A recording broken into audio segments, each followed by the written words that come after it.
Ba-da-ba-ba, ba-da-ba-ba. All right. Promoter 101. Promoter 101. Promoter 101. Promoter 101. Promoter 101. Promoter 101. Promoter 101. Promoter 101. Promoter 101.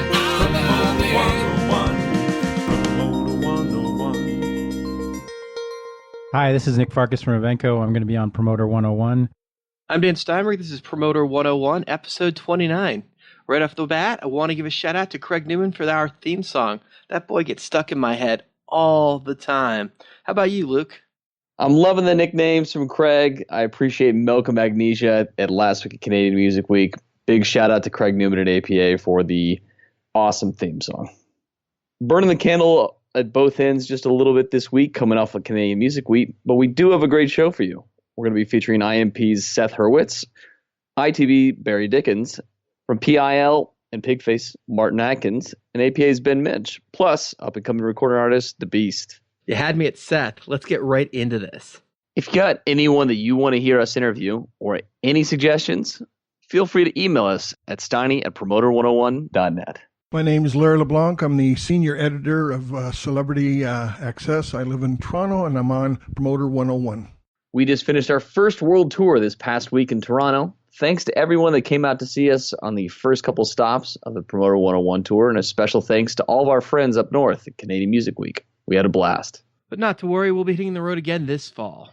If you want us, please ask your university bookers and conference organizers to bring the Promoter 101 podcast to your town for a live taping. Hey, just a quick note to all the bookers for the conferences. Keep in mind that the panels need to be stirred up a little bit.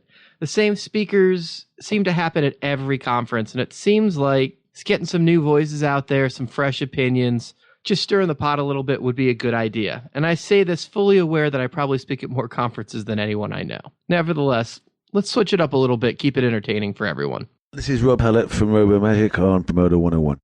Time for the news of the week. First thing off the top here, there's a war going on in Los Angeles, Dan, at least a booking one. This is my favorite news piece of the last week. It all started with a pretty great article from Dave Brooks from Billboard that highlighted the tense divisions in Los Angeles booking between Irving Azoff and MSG Forum and the AEG-owned Staples Center. Neil Diamond was originally confirmed to play at Staples, but for WME's Mark Geiger moved the show to Azoff MSG's The Forum, claiming that he was being squeezed by Irving. Then on Thursday, 4/20, Azoff released a statement via Billboard in response, which really threw down the gauntlet on this competition that's not just brewing in Los Angeles, but more broadly between his Azoff MSG group with MSG's Jim Dolan and AEG in New York and London. Irving tried to set the record straight about the Neil situation and broke down the AEG practice of offering rebate incentives to play Staples Center in an attempt to swipe some shows from his own venue. Irving called out the supposed $500,000 in insides that are available at each show on Staples Center, and they're often offered to acts and to promoters to steer a tour from the Forum back down to Staples. And in the same breath, Irving also admitted to trading avails at New York's Madison Square Garden in exchange for playing the Forum. It's a classic Irving move. Dan, let's talk about this for a second. What's your take on this growing tension between AEG and Azoff? It's super interesting, and we're going to just see how it plays out in the weeks to come, but a major battle that seems to be happening right now in the industry. It's not just LA. You got to remember this. It affects AEG-owned O2 Arena in London and, of course, New York as well, too. So this is now a global toil. Hits Daily Double is reporting that X-Ray has signed a joint deal with Paradigm and Ron Burkle's Yucca. It seems X-Ray's partners will retain 50% of their company and will operate as usual. X-Ray's massive roster includes Chance the Rapper, Eminem, Coldplay, Linkin Park, Green Day, The Offspring, and so many, many more. This is for the UK and pretty much the entire world outside of North America. They're just a massive agency, and added to Paradigm, it's going to really change the Daniel. It's great news for Steve and his team. It's going to definitely add a lot of value to the artists in Steve's roster in terms of the areas of film and television. And Paradigm's continuing to find great partners, taking that deal strategy of buying 50% up front and a back-end payment for the full brand, like what Tom Windish and AM Only guys did. I'm under the impression that Coda and X-Ray are not the last major announcement on this front from Paradigm. Rumor has it there's one more massive UK agency that's about to cash in as well. So we got to keep watching for that, Luke. Some very sad news. Visionary agent, manager, crisis fixer, and luxury home designer Sandy Gallen has died last week at the age of 67, following a fight with multiple myeloma.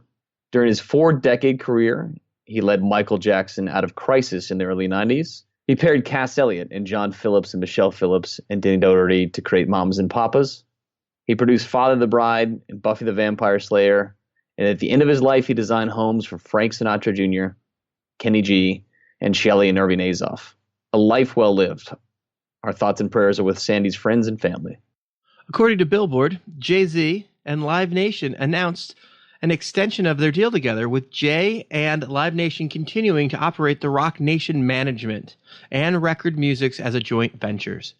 This effectively put to bed the rumors of a buy-sell clause or Jay's shopping of Live Nation's share in Rock Nation to Universal Music Group, which distributes his records. Live Nation had most of the management deals sunset and largely unwound its recorded business. And over across the street at TDE, they're celebrating the release of another rapper's huge #1 album last week.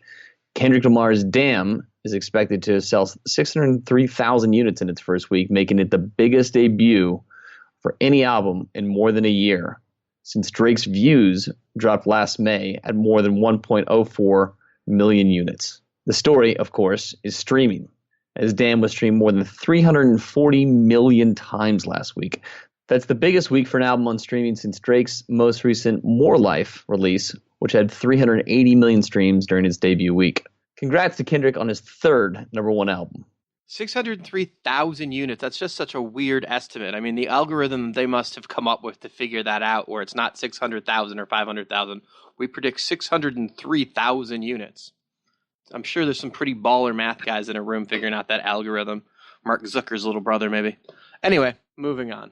It's earnings season on Wall Street, and there's some real concern for iHeartMedia. The company has been plagued by its inability to service its more than $20 billion in debt, as creditors block attempts to restructure the exiting debt. The quarterly report is grim, as the media giant has to pay more than $350 million in debt this year alone. Management commented that they might collapse under the crushing debt before the end of the year. Wow. This obviously a huge takeaway for the entertainment business, taking away from earnings season on Wall Street. But I got to say, this just has to be an opening salvo from the management at iHeartMedia to its shareholders and to its creditors. They're not going to let this thing go to Chapter 11, which is what they're suggesting with a statement like that. Either some agreement will be struck, perhaps selling off that cash cow ad business, the outdoor billboard business that actually makes money, and restructuring the ownership of its 800-plus stations in 150 markets. The problem is the ad business is the only thing really making money over at iHeart, so whoever's going to take over that radio unit is in for a real challenge. Celebrating birthdays on Monday, Jenny McPhee. On Tuesday, Nate Towney, Doug LaFreak, and Straight No Chasers Jerome Collins. Wednesday, Dan Forte. And on Thursday, John Harper, Scott Perry, and Brian Zisk. Happy birthday to all of them. And finally, some congratulations are in order to our good friend and colleague, Rich Mills, formerly of the Feldman Agency. The Feldman Agency, in a press release, announced this morning that Rich, after 26 years, would be retiring from the Feldman Agency. We're excited to see what the next steps will be in Rich's long and storied career. Me and Rich go back about 15 years. He met him at a WA conference, and he swore to me that we would be friends more importantly than the business, but they both would come. And sad to say that our road's coming to an end on the business side, but our friendship will go on for a very long time. Congratulations, Rich, on a very long career, and may your next endeavor be amazing. That's a wrap for the news of the week. This is Arielle Hyatt from Cyber PR on the Promoter 101 podcast. Wouldn't be Promoter 101 without Tweets of the Week.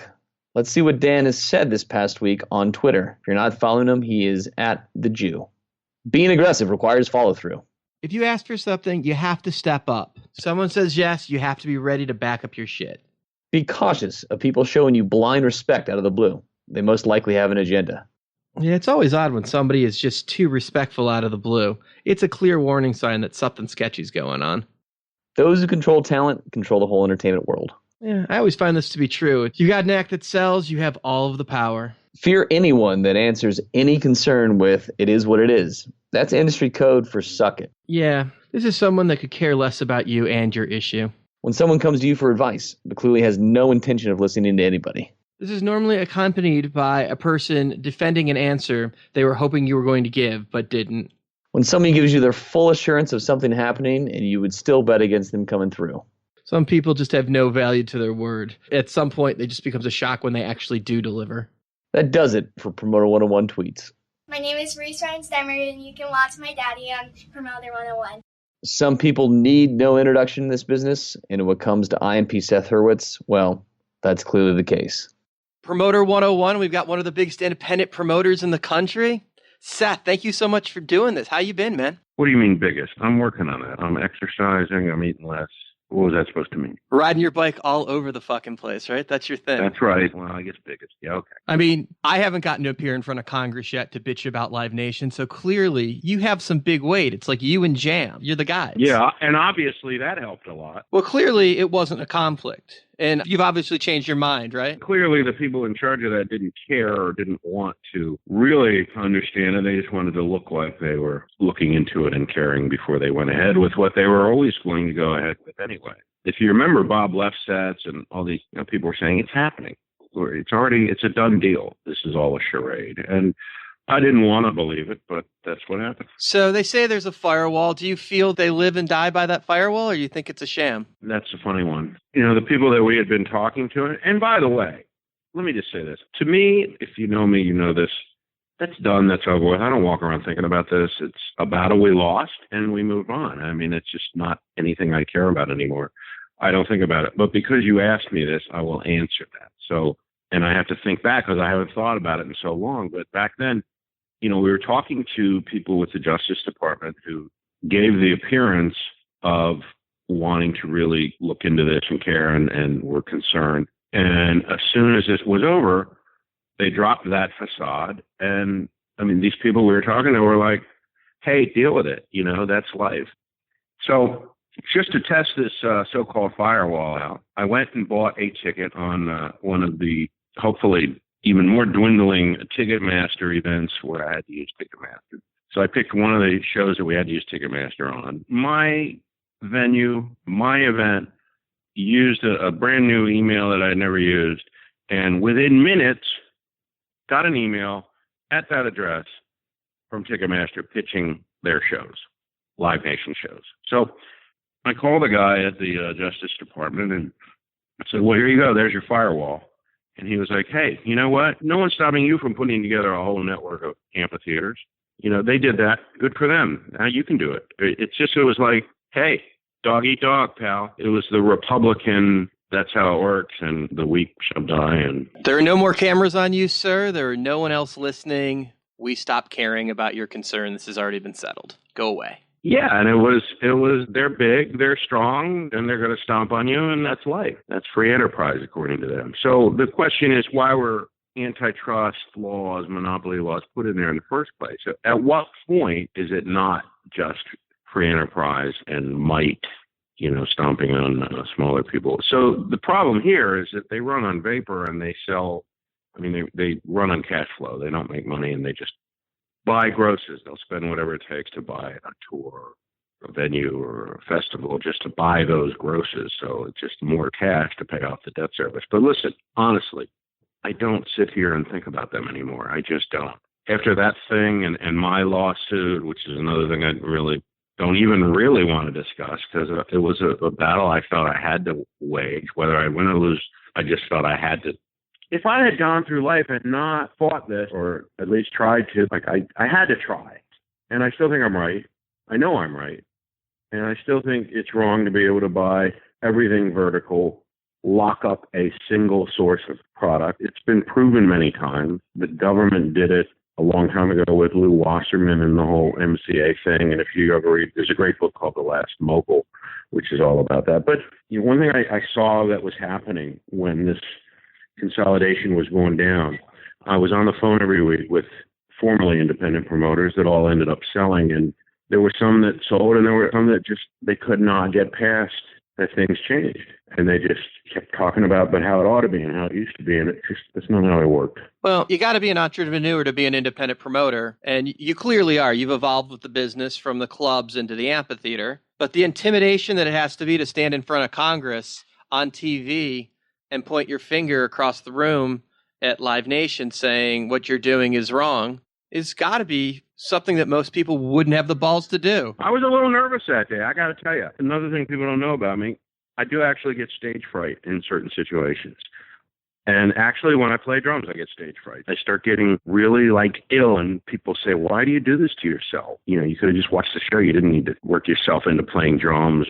But it's like, why? They called me and said, will you testify? How do you not testify? When you got to do that, you start working on your testimony, and then it's time, and what are you going to do? You're not going to back out. So I will say, out of all the things I've done, that one was pretty nerve-wracking. That was weird. Very weird. Well, you certainly pulled it off.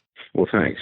As an independent, you're clearly one of the bigger ones. And when you do the conferences, and I know it's a lot fewer and far between these days, but the younger promoters all flock to you. You're the guy they all want to be. Are there younger promoters? I hope there are. I really wish there were. Are there? I mean, we go to the fly cons and you see them. They're there. They're not doing the business that we're doing yet, but they're trying. You see it's coming up. It's not the same thing that it used to be. You don't have the Doug Kaufmans out there and, the companies on the verge of becoming jam. It's not the same thing. It's harder to get in. The borders to entry are insane. Honestly, I quit going to do these panels because I quit talking to people that aren't listening or don't really care, or they're going to do what they're going to do anyway. And it was just falling on deaf ears, so I quit doing it. But if I really thought I could help younger promoters and there was enough of them, I would do anything I could, really. And that's one of the things I think a lot of people haven't gotten a chance to see is you were the first to moderate a panel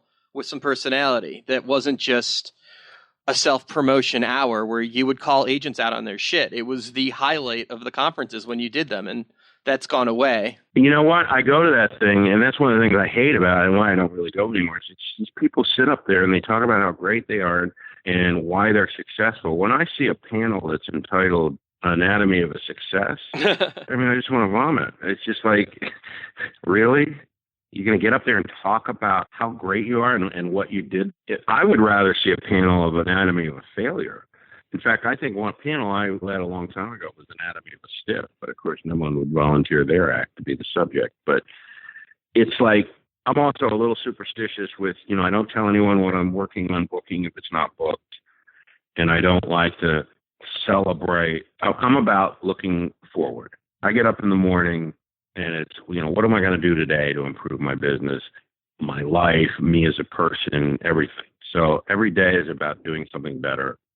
And when I first did a panel, I used to sit in the audience. I think, well, I can't wait till someday I'm allowed to get up there and say things and tell the truth and all that. Well, I got up there and it was my turn. Someone asked me a question and I said this meaningful, right on sort of philosophy thing, whatever it was, the answer to the question. I tried to give it as much meaning as I could, and nobody cared. And then a little while later, I cracked a joke.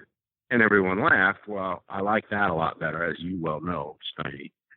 I think we're in the same boat there. We like to hear people laugh. So yeah, it's fun. When I was a kid, I was a class clown, and people assumed it was for attention. It wasn't for attention. I just like hearing people laugh. I love to entertain people. I love to make people laugh. I love to go to my shows and see people having a good time. But once I got rolling there on the panel, I'm doing these panels and making people laugh, well, then I wanted more. So then it was every answer I sat there and waited till I came up with some joke. I'm pretty good at figuring out what people are going to laugh at. And I just, went for it every time. And so then I got bored doing that. And I thought, well, let me moderate, because then I can control it and get these people and not let them off the hook. Because I'd sit there on the panel and I would confront people that were full of shit. And I was able to do that somewhat. But I thought, well, if I'm moderating, I can really go after them. Of course, if I do it too much, no one will be on my panel. So you got to do it right. You can't just insult them. You got to, hopefully they're okay with as self-deprecating and just, it's not hard to find people that are full of shit in our business. You don't have to look very far. Our business is made up of people trying to avoid reality. And they're looking for the tooth fairy, which Live Nation has provided to them very easily. And they want to say the earth is flat, and it is, and it's just not. And I'm sitting there saying, no, the earth is not flat. And they get to me and they hear that and they're like, well, you're an asshole. Well, we'll talk to someone who tells us the earth is flat. So the people I do well with are the people that say to me, well, you seem to know about the earth and you say it's not flat. Well, tell us about it. What is it then? So those people, we work well together. In other words, people that listen to what I say and do what I want them to do. Those are our best relationships. All right, and some of those acts that you've really taken to the next level. I mean, acts want to play the 930, so you're going to get a lot of the cool acts automatically. But acts don't necessarily need you to play the stadium in your market, but you get to do those shows too now. You know, it was funny. I was doing the Red Hot Chili Peppers last night at the arena, Verizon Center, and Ted Leonsis, who owns the Wizards and the Caps and the arena, and the Washington Wizards and whatever else happens in that building. But anyway, he's an old friend of mine. So he comes up to me. He loves the Chili Peppers. We were watching on the side of the stage. He was asking me what I make on the show, which, of course, I lied about. But he said, oh, God, I think we'll make, we should make $5,000 on this.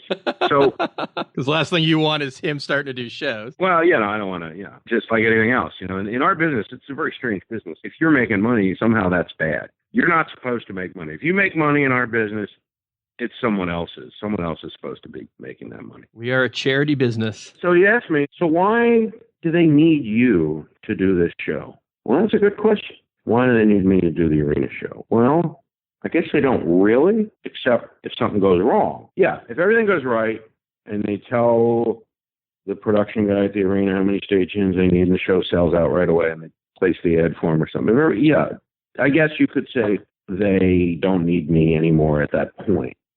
And as it turned out on the Chili Peppers, that was pretty autopilot. But I thought about that question all night. So here's the right answer. We do best with agents that still sign new acts.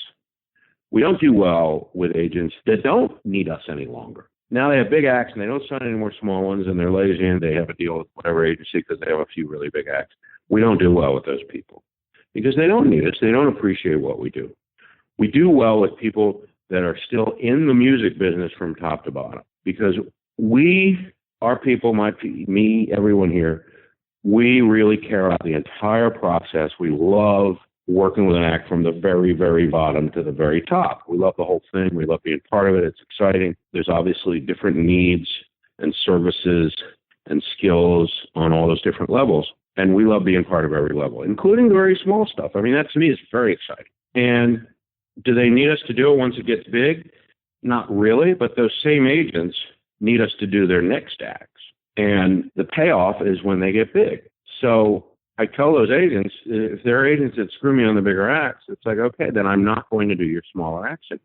And they don't really. They take away the carrot. There's no reason for you to keep running at it. Well, it's like, this is why we do the acts when they're small, so that we can do them when they're big. So if you're not going to stick with us, we're not going to do your smaller acts. And they don't really believe me. So they think, oh, yeah, right. When we have a 9:30 show, a show that you know is going to sell, you're going to take it. Well, I don't have enough dates for people at the 9:30. We have the Lincoln Theater now, and we don't, even with the 9:30 and the Lincoln, we don't have enough dates. And now we've got this new venue, and that's turning out to be, we're having to juggle dates. So I can fill my club. And we choose to work with the agents that we trust and are loyal to us. If we've got 6 people that want the same date and they're all going to sell out, or even if there's an act that isn't going to sell out, but it's somebody who really is good to me and I need to make sure he's taken care of, I'm going to get him that date. And if you're someone who screwed me and did a tour deal and left me out of it, or just took the attitude, oh, I don't need you to do the big date, you're not getting dates. And you know what? Even if I have the date, I'll probably tell you to go fuck yourself. And people don't believe it.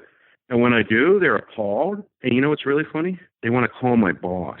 And does your wife take that call? My wife, actually, when she hears it sometimes, is like, you ought to be nicer to people.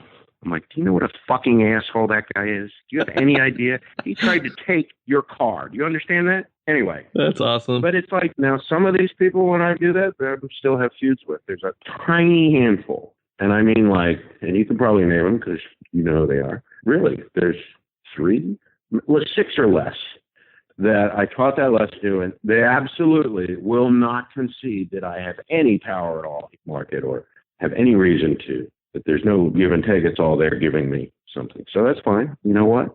I've decided not to work with those people, and I'm okay. There are some people that life is just much easier not to work with, regardless of how good their acts are. It just makes life you know easier. What? It breaks your heart when show plays and it's not right, you're not doing it. But the thing I've learned is you get over it pretty quick. But it feels really good when that show actually turns out to lose money for the other guy. You feel really awesome. Oh, yeah, we love that. But just assume that it's going to do well for the other people, and that's okay. You know, what about all the shows you have?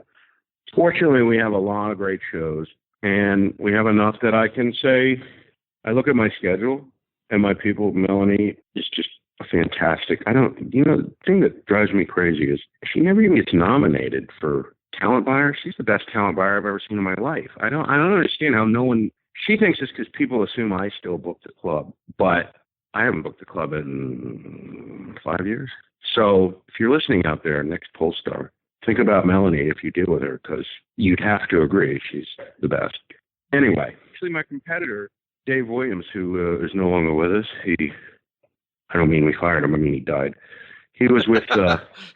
Is there a difference? Can ask some people that left, but it's... He was cellar door, you know. He told me once, you got to worry about the shows you got, not the ones you don't have. That's a whole Buddhist thing. I'm thinking about what you have and not desiring what you don't have. Of course, if we didn't desire what we don't have, we wouldn't be promoters, would we? No, I mean, we're entrepreneurs. We want more. We want the market. Yeah, we want to be happy, like I said, with what we have, but we also need to think about what show we need to go after. But you learn not to kill yourself over shows you don't get. You know, you just stop beating yourself up over this at some point. And that's a good day when you figure that out. It used to be people wanted you to really care, and you'd get accused of, oh, you're just like them, you don't even really care. Well, guess what? If I care, and then you take that act away because you did a tour deal or something, and you say to me, it's just one show. You got plenty of shows. Why are you so upset? Wait a minute. You're the one who wanted me to care about this act 2 years ago. And now you're saying, oh, well, you don't have to care anymore. Well, okay, you know what? I'm not going to care about your next act. Go play somewhere else.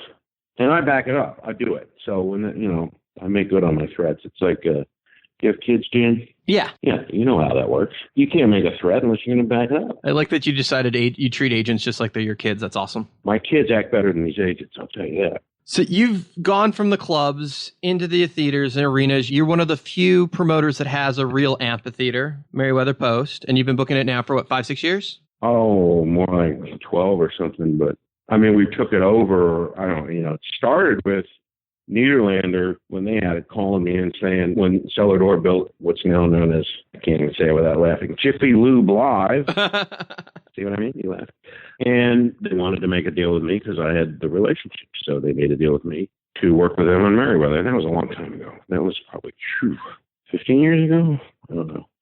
And that evolved into more of a regular booking relationship. And then we signed a deal, and then Cellar Door or Clear Channel, whatever they were called at that moment, bought Merriweather, and they bought my contract along with it. So that was a shotgun marriage at best. And then that ran out, and they tried to run it into the ground by blatantly putting all the bad stuff there. And the politicians in the neighborhood actually stood up and said, you guys are screwing us here. You are clearly trying to bury Merriweather, and we don't like it. And they thought that the owners of the property, who really wanted Merriweather to go out of business because they wanted to use that property for an office building or a shopping center or something, said, well, I'll tell you what, we'll give it to your favorite little indie guy here. Okay, that make you happy? So they gave it to me, and it was like springtime for Hitler. It became a... They were betting on you to fail? Yes, I'm not kidding. This is a true story. This is not my little fantasy. That was actually, they planned on me to fail, and I didn't. I love the little producer's joke there, springtime for Hitler. That's awesome. That's what they did. That's how it went down. The same owners of the property at this point? No. So that's the whole thing about, we had this new 40-year lease because the owners of the property kept trying to hold it for ransom with the county, and they even actually put an RFP a couple of years ago, and we had to give Live Nation a tour of the place. That was fun. Can you imagine? That's like a ex-wife showing the new girlfriend around or something. But that was a scare there for a minute. The Ambien prescription got quite the beating. Anyway, so the county basically made a deal to get rid of this constant threat by the landowners, which was called the Howard Hughes Corporation at this point. It was a spinoff of General Growth Corporation, which are the people that the Rouse Company became. And basically, to get them out of there, they said, what do you want to build here in Columbia, Maryland? We want Meriwether back. We'll let you build this if you put all this money into Meriwether and hand it over. Actually, I think it started with, we'll let you do what you want if you improve Meriwether and make a long-time deal with an operator. And since I'd been the successful operator and the other people obviously were sort of run out of town, it was pretty obvious who was going to be the operator, but attempted trying to use that as leverage. That's why they did the RFP. It was, sure, we'll do that. But by the way, it's not necessarily going to be this Hurtwitz fella. So we went through all that, survived all that, and they made their deal. The landowners got what they wanted, handed over Meriwether. They created a new entity, a nonprofit corporation. Of course, there's a couple shows this year where I'll be a nonprofit corporation, but that's another story. Anyway, they've created this sort of third-party organization, whatever you want to call it, entity that actually owns Meriwether now. And in exchange for that, they relieved them of the money they had to put into Meriwether. And so the county put all this money in, and additional money put in by the state. So there's, I forget the number, but it's like $55 million or something. I mean, it's something crazy. Wow. I don't know if you've seen it online. Have you seen you see the article online? No, that sounds awesome. I'm going to look for that. Yeah, you should. I'll send it to you. But we're doing some crazy stuff there. And then I have this grand idea that I can't even discuss yet that would absolutely be revolutionary. But I have to wait a couple of years for that one. But right now, what we've done is basically turn the backstage into a motel with a pool. It's crazy. So, bands usually pull up and check in and stay on their bus till it's time to go on. Well, now they're going to have a hard time getting them back on. It's really nuts. So it's artist friendly. You built it to make it comfortable for them. Artist friendly. It's an artist resort. That's the dream. I mean, you go look online after we do this and you'll see what I mean. It's crazy. It's very cool. I got to say, one of my favorite moments when we first met was you picking up the Promoter of the Year award at Polestar with what I have to say has got to be the best award speech I've ever heard for an acceptance. Well, thanks. You know what? I know which one you're talking about because I've never been able to top that. So I actually always hope I don't win. That's why I don't go to the awards anymore. Because if I win, I'm never going to top that one because that kind of sums it up. I mean, the best of it is Marsha Vlasic has got blue hair and she's doing the awards. Some bet with Ben Fold. But this is like a weird reality because Marsha is in bright blue hair because she lost a bet to Ben Folds about how many albums they sold or something. And she's explaining this before she reads the winner. And then presents you as Promoter of the Year. That was odd in itself, that Marsha Vlasic, who I've had my ups and downs with, is presenting me with the Promoter of the Year. And I just stood up there and I said, this is a wonderful thing, this Polestar. CIC, they used to call it, where everyone from both sides of the fence, promoter, agent, manager, of course that's blurry these days, but everyone can get together that have conflicting interests and try to find common ground and really try to understand that we're all on the same side, really. We all should have the same goal, which is success for the shows and the artists, and that's good for everyone. And we all, for the last few days, have gotten together and discussed intelligently how to make our business better. And it's really just amazing to see that. And then Monday, everyone goes back to the office and starts fucking each other in the ass again. Owned the room with that line because it's a truer moment hadn't been said. It is. And I got quit doing these panels because it's like, you know what? This guy that sat next to me, this guy that I moderated who sat up there and agreed with me how fucked up this particular point was in the business and how we need to improve. And he just went and did it. The next day at work, it's like everyone's so full of shit. I can't take it anymore. So I'm staying home. It's like Atlas Shrugged, right? What was his name? It was John Galt. Who was John Galt? I'm John Galt. I'm staying home. Well, whether you're there or not, you're never going away. Well, I don't know what else I'd do. I could sell everything, but then what would I do? And let's talk about that. I mean, clearly you've been approached. You guys do serious volume and you're a competitor in your market. Is that something you'd ever look at? I mean, I'm pretty much living the life I want anyway. So then what does that become? Then I have to feel like I'm doing something. I have to feel like I've made a difference in people's lives. I love last night at the Chili Peppers, and there's 15,000 people, and they're having a great time, and I put the show on. Now, if I didn't put that show on, someone else would have. But there's a lot of instances where there are shows that I actually was a big part of the reason why they were happening in that particular venue, or perhaps I put that bill together. Well, we did the Foo Fighters at RFK. And Dave and I worked on the bill, and the whole Sonic Highway sort of an act from each city. And I mean, him and I really collaborated on it. So I really felt like a promoter. And I actually said to him, I said, man, I can't tell you how thankful I am. I mean, you really made me feel like a real promoter on this. And he said, well, you are a real promoter. And that's what it feels like. And I hope these young promoters, I don't know them, I'd like to know them, get that feeling, because that's what it's all about. And if you sold, well, then you're not going to have that anymore. And that's why I do it. I mean, I do it to make money, of course, but I have money, and I shouldn't say that. I'll jinx it. But, I mean, I'm doing okay, and I'm taking that money, and we're investing in this new venue, and I'm living the life I want right now anyway. I go on bike trips. I travel. I stay in touch. I mean, I keep on top of work when I do, and I've learned to do better at that and not answer every email as soon as I see it or whatever, but which we probably all need to work on, right? I'm bad at that. My OCD just has me responding to everything the second it comes in. Right. And there's no reason to. So then what's the difference? I mean, so it's not like I need money. I mean, so the number in my bank account gets bigger. What good does that do me? I was having dinner with one such person that was wanting to make a deal and telling me how much money I could make. And it's like, listen, we just ordered steaks, right? I can only eat one steak. I mean, what if you told me I could have 10 steaks? It wouldn't do me any good. I mean, you can't eat more than one. Certainly wouldn't have as many opportunities to talk to Dave Grohl and build a stadium show. That was one of the him. most satisfying promoting experiences, if not the most satisfying. That was just great. And, 50,000 people at RFK, which is an absolute complete jalopy of a place at this point. Oh, God. Don't hear me say that. That's fine. I mean, everyone knows it's old. I mean, DC United's leaving, and it was the scene of, a million HF festivals and the old Redskins and lots of historic concerts. My favorite show I ever saw, people say, what was the best concert you ever saw? It was 4th of July, 1972, Rolling Stones. And I was, 14 years old. And so there's a little bit of, I'm in dangerous territory here. I'm not with my parents, and I'm at a giant rock concert. That was just that excitement. So here I am putting on a show on the 4th of July at RFK Stadium, and it's like, this is too crazy. But yeah, full circle. I was actually, when Dave, when he did the Sonic Highways show, and he did the DC episode, and we did a long interview, and then we went to dinner, and that's when he first told me he wanted to play a stadium. And we're in my car, and he's like, man, I want to do a stadium. Now, the last time I played the Foo Fighters, they didn't even sell at the arena. So, of course, this is your classic promoter moment where you can't really tell the truth.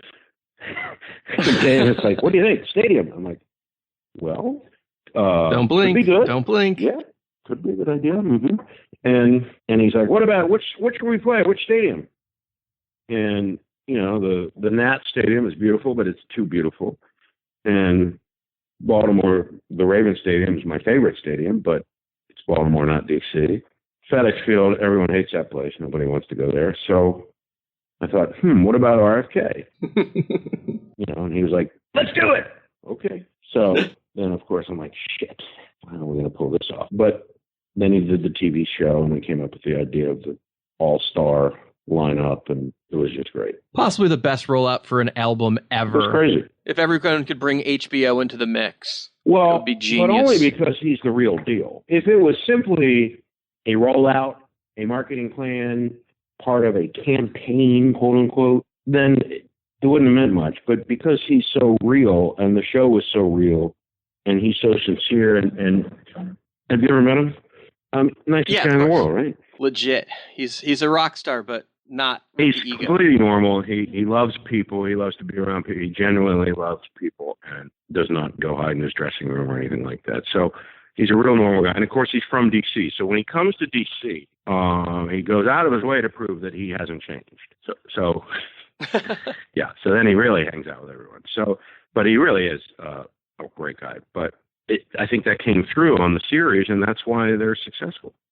And by the way, the rest of the guys are as nice as him. Certainly seems like they had a moment that may never be recreated by another band coming off of that album, but put them into that level of being a Who level act. They will never be a club level they'll never go back to theaters unless they do underplays for the sake of wanting to. Yeah. I mean, but he's working on, I would imagine that his next album, I mean, he's not a complacent guy. He's always going to challenge himself. So I'm really can't wait to see what he does next. Before we let you go, I got to ask you about the name of the company. It certainly fits your personality, but IMP. You know, what was odd was, I started this business, my business with my partner, Rich Heineke. Rich Heineke is 10 years older than me, and I met Rich when he was a substitute teacher for me in junior high school. So, now picture this. So, junior high school, let's see, 14. Yeah. So, that was back in 72, 70s, early 70s. And if you remember back when you'd have substitute teachers, there were like the ones who couldn't wait for this day to be the greatest teacher ever and used it as, you're going to learn today. I may be your substitute teacher, but this is a day of learning. And Rich was not one of those. He was the other end of things. So Rich would say, listen, just don't leave the room and don't get me in trouble and we'll be cool. So Rich sat up there with his pile of music magazines. In those days, it was Trouser Press and New Music, NME. And Rich and I used to talk music the whole time. His wife, she wasn't his wife then, but his girlfriend then, was the English teacher at my high school. So I knew the two of them, and Rich was cool, and we used to, at lunchtime, we'd go out and get high, and he'd let me drive his car. So then he became a teacher later, and eventually we just, that's a long story. That's a whole nother hour here. But when it was time to do a show, when I had an opportunity to get in this theater, and he had some money because his folks had just passed on, and I said, Rich, you want to do a show? You get some money? Yeah, that sounds good. So that's how that started. I was a guy on the phone, and he was the money. He got paid back soon enough, and then it was him and I, just running the company as we saw was the right, what we considered to be the right things to do, which is how we do things now. These days, Rich is the guy that figures out what a band's worth. Rich is the guy that makes your football picks, except their music. So, if you have someone that, if you've been on sports and you got someone that really knows college basketball and you say, well, who should I take here? They tell you exactly who to do and why. They know what.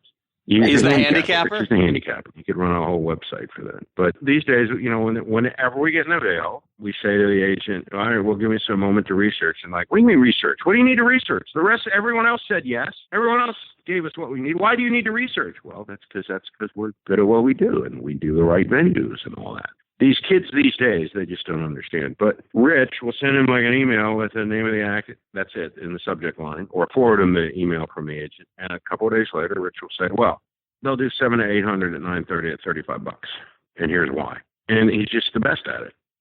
So Rich is the one who makes me look like I know about college basketball. But when we started and we were thinking of the name of the company, the odd thing was we were both huge Roxy Music Brian Ferry fans. Thanks to him, he turned me on to it. And Brian Ferry had done a cover of It's My Party. Now, I don't know why, but I thought of that, and he thought of it. We both thought of it completely separately, what we ought to call our company. It's My Party. And I think we both thought of calling it by its initials. I don't know how this happened, but we both thought of it completely separately. And so obviously, that's what we called it.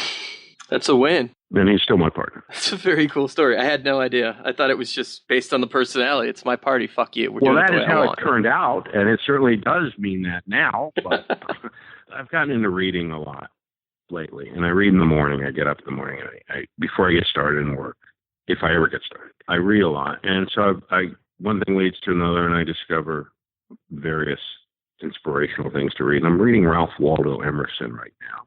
Essays by... Oh, you're going way back. Well, yeah, I read Walden by Thoreau recently. I read all kinds of crazy shit. So, but right now I'm reading Ralph Waldo Emerson, and it's just called Essays. It turns out it's just lectures he gave to some Phi Beta Kappa class every year. But one of them is about... They all have the sort of same theme, which is, don't follow the crowd. The crowd doesn't know what's best for you. That's who the real leaders have always been. That's who... If you think in history, anyone who's made a difference had an unpopular opinion or did things independently, or certainly the last thing someone should tell me if they want me to do something is that everyone else said yes. And they all jumped off a bridge, wouldn't you, Seth? That's the story we heard when you were little, and I can't believe people actually say that to me and think that's going to turn the corner. But because clearly we always feel better when everybody else lost in the date. I mean, I don't, okay, well, I have the number one attended club in the world for its size, so obviously I should not be doing what everyone else does. What don't you understand about this? There's some stuff that's just so stupid, but everyone else does it. The national on sale. Does anyone in Washington, D.C. give a fuck if it's going on sale in Portland, Oregon? No. Well, you should, because that's probably my market, and that should be the most important. But listen, man, I wouldn't blame you if you didn't time your on sale on when Washington, D.C. went on sale. Nor should you.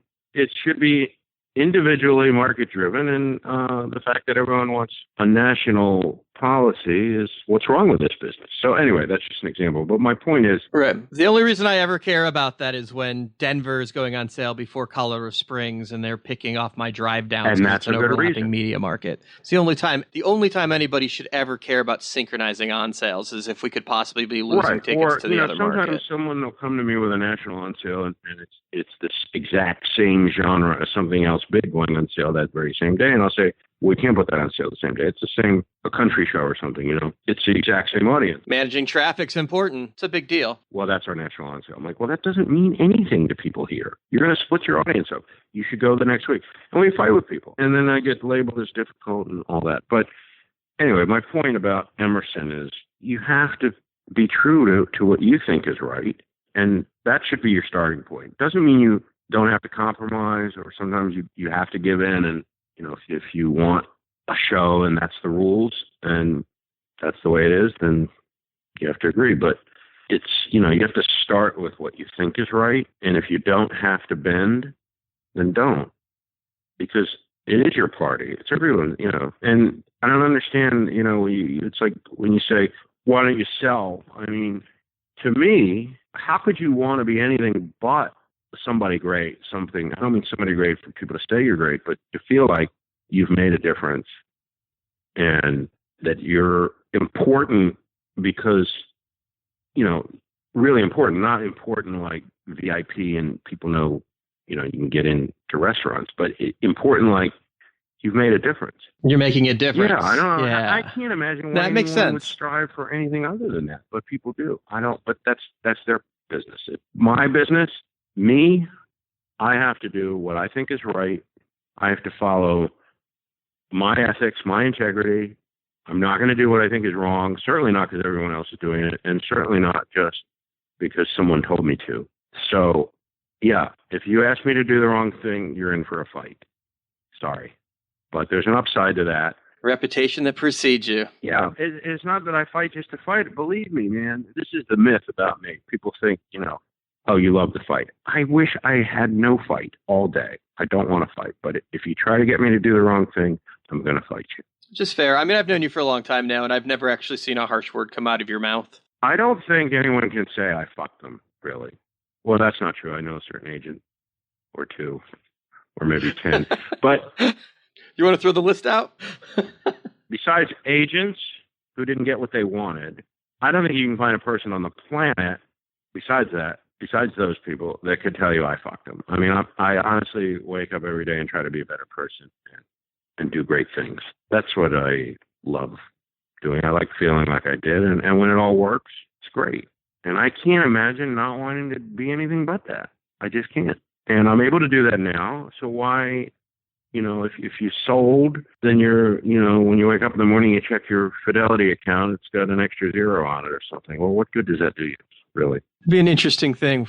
It could be a really good, Family Guy cartoon, watching you check your Fidelity account every morning and waiting for the next Not day that to I pop do, over. mind you. But if one were to That's check awesome. one's Fidelity account every morning. If one were. What a great place to stop. Seth, thank you so much for taking time and joining us on Promoter 101. Seth is one of my heroes. He's been a friend and a mentor for some time, and it's been something of a dream to finally get to interview him. Great time. Thank you, Seth. Hi, it's Paula Palazzo from Live Nation Concerts Canada, and I'm on Promoter 101. We caught up with ITB's big dog, Barry Dickins, at the ILMC conference at the Royal Hotel in London. Promoter 101, we are at ILMC in London, and I'm joined by an absolute legend, Barry thank you so much for being with us. Pleasure. So you come from royalty in the business. It's a bit of a dynasty at this point. Been doing your homework, haven't you? I learned a little bit. Yeah, we got quite an interesting family line, yeah. Can we talk about the top 40 charts and your father and It was how the that came top to be? 12.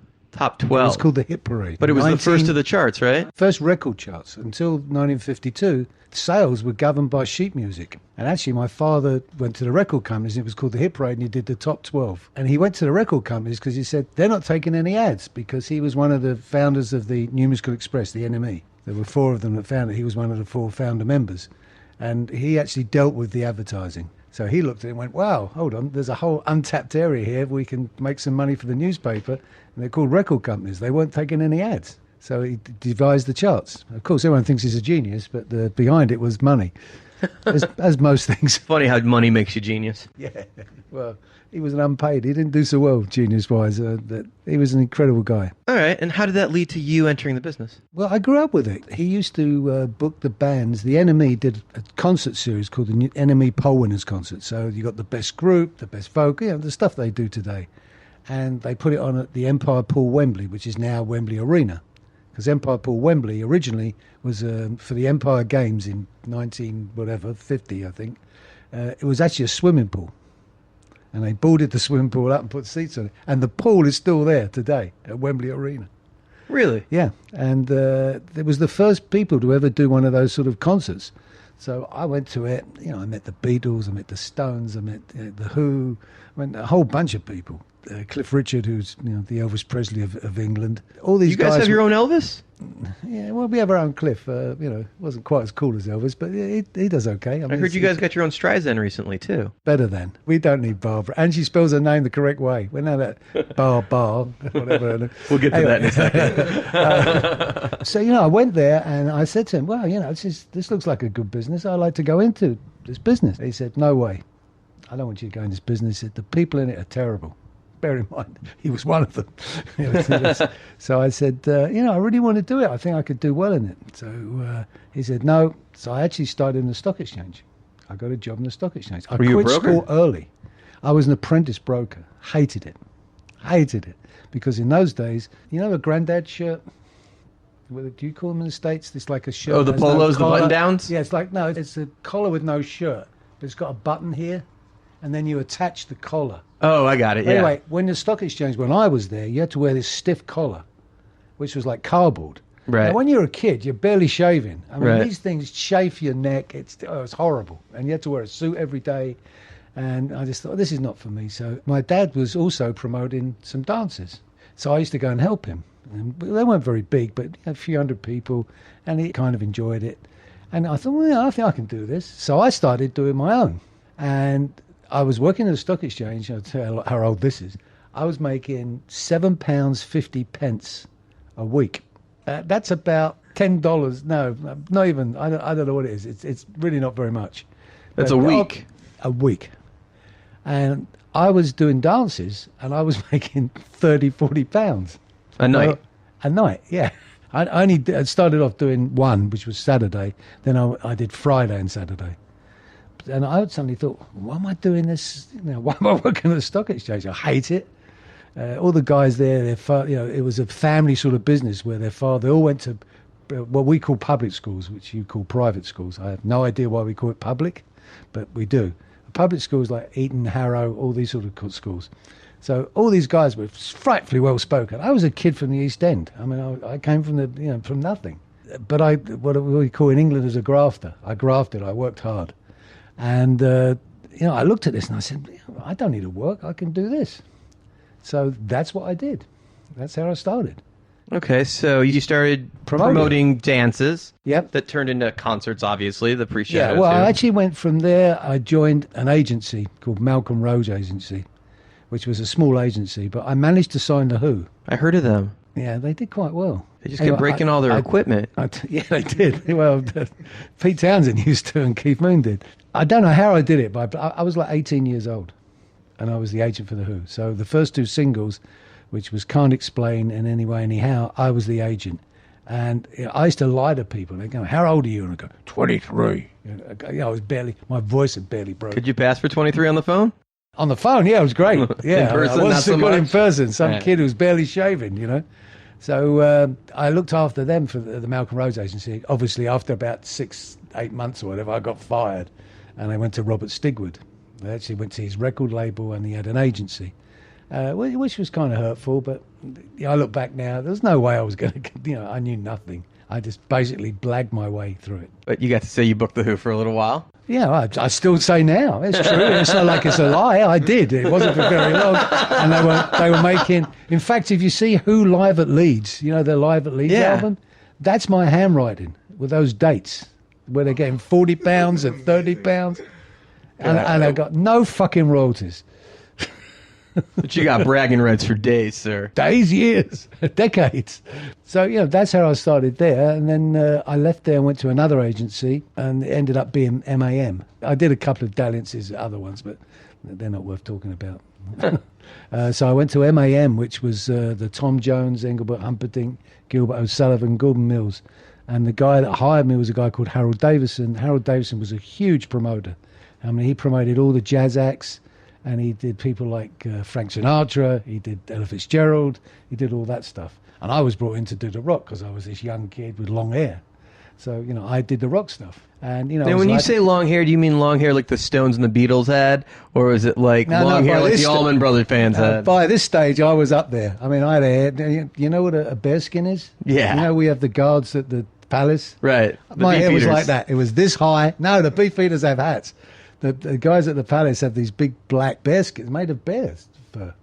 And my hair was high and long.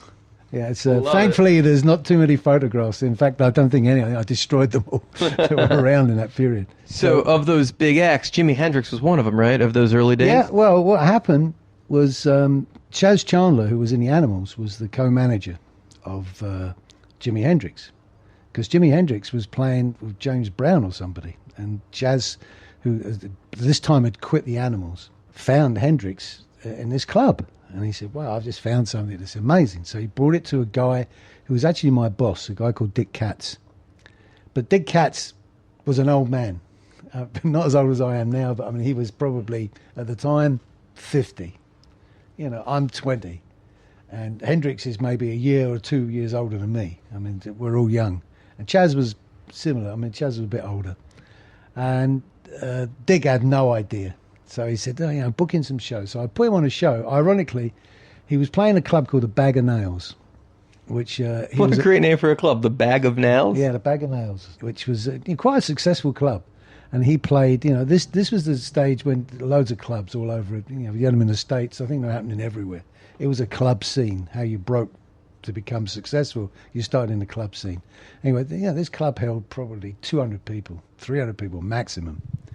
So he started in there, and I got him a gig with, ironically, Eric Clapton and the New Animals.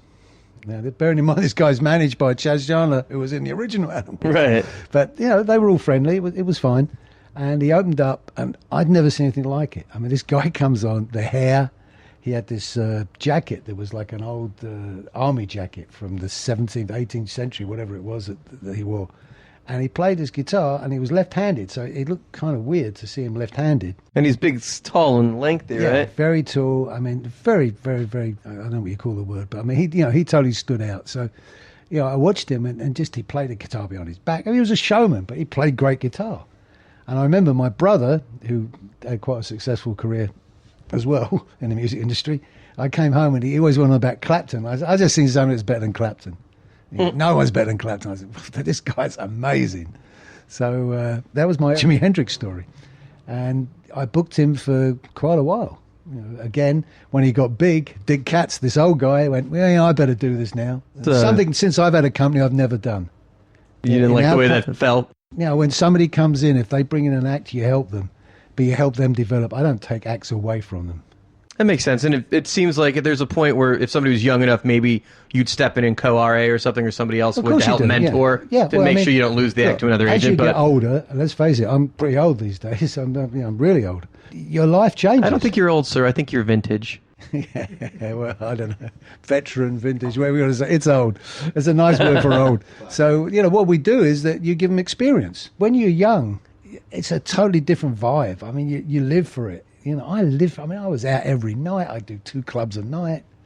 And, I did this and I got married early. How I stayed married is a miracle. I mean, I used to come at 4 o'clock in the morning, and those were in the days when, a lot of substances were around. Not necessarily legal. So, it was... Don't tell any of those bands, because I think none of those guys did any of the substances. Who, the bands? Yeah, I think none of them. they were all they went to bed early. You got to remember when I first met Tom Ross. I was dealing with people like Jefferson Airplane. I won't even tell you the stories. I mean, they had an agent. It wasn't Tom, but they had a guy that was involved in called Joe Bailey. God knows, he's probably dead now. I'm going back years and years ago, late 60s. And he worked for Bill Graham, had an agency called Millard Agency. And he had one in New York run by Herb Sparr. And he had one in San Francisco run by Joe Bailey. So I go, and I was very friendly with Herb Sparr. And I remember going, he said, you're going to the coast, you've got to go to San Francisco, and you've got to meet with Joe. So I go to Joe. Joe takes me to this restaurant, which I don't know if it's still there, in Sausalito, called the Trident. Yep. The Trident. It just reopened. Yep. I was probably the guy who closed it. They gave me this rather long cigarette, the Jefferson Airplane. But what they didn't tell me, it was dipped in something. So, I was going around the Trident in Sausalito. I think I was a dog. I'm not quite sure. It cured me for taking those cigarettes and the other substances. That's amazing. It's ironically, Jeff White is here. Jeff lives right there at the bridge in Sausalito, so...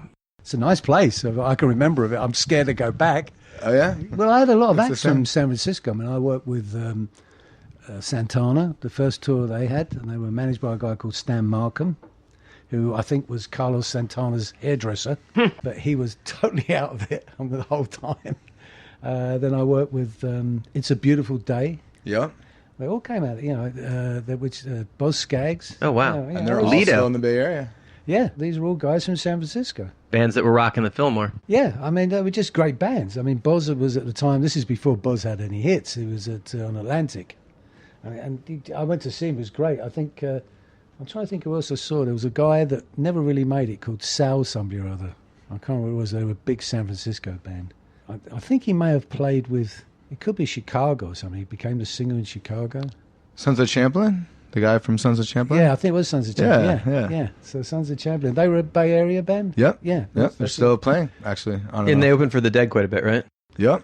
Yeah. Yeah, and he went on to Chicago. Now, they never really broke over here in the UK, right? The Grateful Dead, they were never as big. Not really, no. But they did okay. But it wasn't. I mean, America was huge, obviously, for Grateful Dead. But there's some of that just never translated over. Like Dave Matthews is a theater act here, right? He's not an arena act. No, that's not true. We represent Dave Matthews. Has he developed into a bigger actor? He's an arena act. It took a long time, right? It was much slower. I mean, he really came and toured and toured and toured. So they actively went for that. Yeah, I mean, there's lots. I mean, Fish is another band. I don't know what they mean. They're not as big as they would be here. There was another one. I can't remember the other one was. They didn't really come through. It's the successful bands out of the States, actually a lot of them are singer-songwriters. People, Dylan's still doing okay. Which thankfully he's your artist, right? Yeah, Neil Young. Well, he's Canadian, actually, right? Yeah, I know, but he kind of, he lives near Redwood. He had a ranch. Well, we'll take credit for him. Yeah, well, I think we all take credit for him. He's a genius. But, there was a whole bunch of stuff. Petty's an arena act here still, too, right? Petty? Yeah. We're doing Hyde Park with Petty. He's sold 40-odd thousand tickets so far. That's amazing. I mean, there's a lot of baseball stadiums in the U.S. tour, too, but yeah, that's... He's at 42,000 we sold, and it's in He July. continues just to grow and explode, yeah. It's a good bill. I mean, it's Petty, Stevie Nicks, the Lumineers, and then a bunch of other people. That are all but he's had... Yeah, that's great. That's an amazing show. Yeah, he doesn't tour you that often. I mean, my European tour is one show. That's it. Pretty big show. Yeah, I'd like to have had, 3 or 4 others. You're here. Let's knock I've got a family to feed. ZZ Top is yours as well, right? Yep. ZZ Top's mine. Been mine since, before the hits. Who else are you currently handling? Who else we got? Billy Idol I've had for a long time. That still does well. Paul Simon, who just did a great tour last year. I thought he was going to tour this year, but he's going to tour next year. Didn't he announce retirement? I got news to you. The acts I've got all announced retirement. I think I'm good until they're dead. They announce death. Yeah, when you look in the paper, they go, until the doctor announced time of death, you're good. It's like, we have a tour on Dylan now. It starts in April. It's the most successful tour he's done in 20 years. We're sending out arenas everywhere. Everywhere. It's incredible. Last time we played Paris, we struggled to do 4,000 or 5,000 people. Well, his time live we show blew got out better, 10. right? Because he was struggling with his vocals for a little while. It seems like he's taken a turn where the show has gotten much better. He's got a new sound guy that he's really happy with, and it sounds so much better. So much better. It seems like the last couple of years, the reviews of those shows have been skyrocketing. Well, definitely the last year or so. But, you never know what Bob's going to play.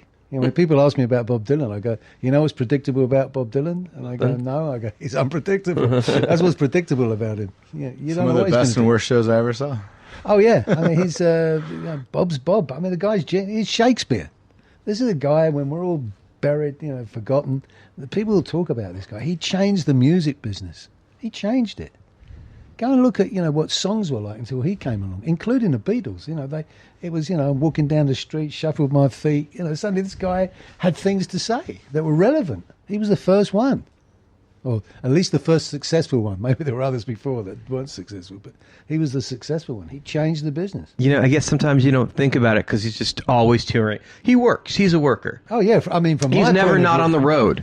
Well, he is. He doesn't. He's slowing down a bit now. He's 75 years old. I mean, But the guy is out there, and maybe not touring internationally as much, but he works in the States. It seems like every year there are him and Willie Nelson. There are always dates for both of them, constantly. These guys, it seems like they don't have homes because they are always on the bus. I asked him once why he worked so many shows, and he said, "That's my job." I thought it was quite funny. I thought it was all right. As an agent, you must love that. Yeah, I do. But I mean, it's not like he's a plumber. I mean, sometimes I go, "Don't." I'd say to his manager, "Do me a favor, don't tour. Take some time out. You can't keep going back." Because you want to leave the markets to build up and create some demand. As you do on everybody, you can overkill it. But because Bob's so successful everywhere, we can play different markets. I mean, he has a market in China. He has in Japan, all that whole Asian area. He has a market in Australia. He has a market in South America. So I'm not stuck with, hey, it's America and Europe. It makes a big difference. So we talked about the dynasty. Your father obviously starting it. You said your brother was also big in the business. Your son and daughter have gotten into the act as well. They're not doing bad. Yeah. They're not doing bad. I mean, my brother very briefly was the chairman of Warner Electra and Atlantic in the UK. And he was executive producer. He gave Rod Stewart Downtown Train. Not too shabby at all. A song all. that changed Rod Stewart's life because he had a couple of bad years, and that was the song that brought him back. He did Cher, he did Believe, which was the thing that made her massive again. He found Enya. And if you listen to Orinoco Flow, which is her biggest single that she ever did, it says in the lyric with Rob Dickins at the helm. It's actually in the lyric. So he's an interesting. We'll go down in rock history with that. Yeah. He's my brother, and I love him. He's not an easy guy to love, but I love him. He's my brother. A little bit of Holly's love right there. He ain't heavy. Possibly. And now your son and daughter have both gotten into the biz, right? Yeah. Well, my son started. This is me. I sent them to all these schools, paid a fortune, so they wouldn't have to come in the music industry. And they both ended up in it. And they didn't do anything else. It wasn't like they did anything else. I mean, Jonathan started off at MCA and he got a job. And it was interesting because he got the job because they thought he was a good guy rather than he was my son or my, any relation to us. So he got the job at MCA. And then my brother was running Warner's at the time, got fed up with running into bands that kept going, "Are you related to Jonathan Dickins?" And my brother went, "I can't have him working for another label." So he hired him and he took him to Warner's, which probably wasn't a good idea at the time. I mean, we thought it was a good idea. Probably wasn't. Yeah, Why? But nepotism's a bit weird. Why wasn't it a good idea? Because when you've got people, and I did the same thing with my daughter, you've got to make sure that they're good at what they do, not they're there because they're related to the boss. So what happens is I had my daughter in tears on a daily basis. I was tougher on her than anybody else who worked. I said, you're not working here because you're my daughter. You're working here because you're fucking good at your job. You're going to do it right or you're not going to do it. And, she's become a really good agent. Okay, and your son manages now? Yeah, he's got a couple of acts that do okay. Right, so he left the record business and became a manager. So what he did, he left Warner's and started his own label, which was he had 2 hit singles. My son gave them both. He A&R'd both of them. And then that didn't happen. Sony pulled the plug on it, and Jonathan didn't have a job. And my brother was sitting back counting his money. And, Jonathan said, "What do I do?" So he started his own label, and he signed a girl called MIA. Did very well. Yeah, except, she was not the easiest person. So he did the record deal with her. It was just for one single, so he was never going to make any money, just putting a single out. And then he managed her. And I can remember, I have a home in Portugal, and he came down with me because it was the soccer European finals, and it was in Portugal. So we went down for the finals of the soccer games. And we're driving back because in Portugal it's much later. So the soccer games start at 9 o'clock, they're not over till 11. Oh, wow. And we're driving back from Lisbon. I'm 2 hours from Lisbon. So suddenly his phone goes. It's 1 o'clock in the morning. It's MIA. And, I went, wow, this is a girl that's making a record. She's doing this now? You better lay down some areas that she can do and can't do, You can't just have you calling at 1:30 in the morning. Anyway, it all broke up and she fired him, and I think she nearly destroyed him. She was tough. So he managed her for a while. Then he worked for a guy, Chris Morrison, who managed Blur. I don't think it was ever that big in America, but it was very big. No, there was a hit single, and it became a more eclectic thing because they wound up and came back and headlined Coachella in more recent years. Yeah, well, he did. I'm trying to think what the other band was he did. But they were they were Damon like Albarn's- ballroom act, 1,500 seats kind of thing. Yeah, well, here Until- they were yeah. much bigger. Yeah, well, there's a lot of that though. Like Stone Roses never broke super big in the States too. Even Oasis didn't really. Oasis was an arena band when they were said and done in the States, but I think that was more because of the drama of the brothers, that they were so press worthy. Well, listen, I had the Kinks, so these guys are only beginners. The Kinks was worse than they ever were. And Blur evolved into Gorillaz? Is That's that it, the right? Gorillaz, yeah. I couldn't think what they were. I think the Gorillaz did better in America than Blur did. But Damon Yes, Albarn, much better. They were much bigger band. Damon Albarn, who is the leader of Blur and the Gorillaz and lots of other things, he's a very talented guy. Anyway, he was managed by Chris Morrison. Jonathan got a job with Chris managing, and he took on a guy called Jamie T. I can't remember. He took on somebody else. The old story. Jonathan did the record deal and all this. And he turned around to Chris, who was paying him not very much. I don't know what he paid him, but it certainly wasn't a lot of money. And he said, I want a piece of what I do. Chris wouldn't give it. No, I've never made any money out of you, blah, blah, blah. Anyway, Jonathan left, and Jamie did pretty well. The first record did 200,000, so Chris didn't get a penny out of that. And through that, he met this girl called Adele. And I think the rest you can say is history. I mean, the ironic thing is that... And Skirts is still currently managing Adele. But he was as of yesterday. I mean, hopefully he still is. That'd be really embarrassing. He's become a very wealthy guy now. Ironically, people always say, his sister is the agent. So my daughter Lucy is the agent for Adele. And it's a great story, this, and not many people know it. Because they all go, it's the brother who's giving it to his sister. Wasn't the case. What happened was Lucy was at a gig. She has this band called Hot Chip. They're a big band in the States. They're a dance band. Yeah, they do okay. I mean, I wouldn't say it's massive, but they do. Ballrooms and bigger, yeah. In London, they can do 3 Brixtons, which is 15,000 people. That's the biggest. Dedicated fans, though. Yeah, but I mean, and they're lovely guys. I mean, the nerdiest band you've ever seen in your life, but they're very bright. They're super intelligent and really nice people. And really hip, doing the festival circuit everywhere. Yeah, they do. They got a great moment right now. They do fine. So anyway, Lucy was looking after them, and Jonathan managed this guy called Jack Peñati, who, I don't know what's happened to Jack Peñati, but Jack Peñati, Lucy was booking, and his first album did like 100,000 here, so it did okay. So he said, do you mind if I want to come and see Hot Chip? Can I bring my friend? I said, yeah, of course you can bring your friend. This girl called Adele. You should meet her. She's incredible. So he said, yeah, okay. So, she goes there and she sees this girl, who's rather a large lady. And she does the thing that all agents and managers and everybody hates is, here's my CD. But Lucy kind of liked it. She went, there was something about her that, I thought, so she gets in a car and she puts the CD on.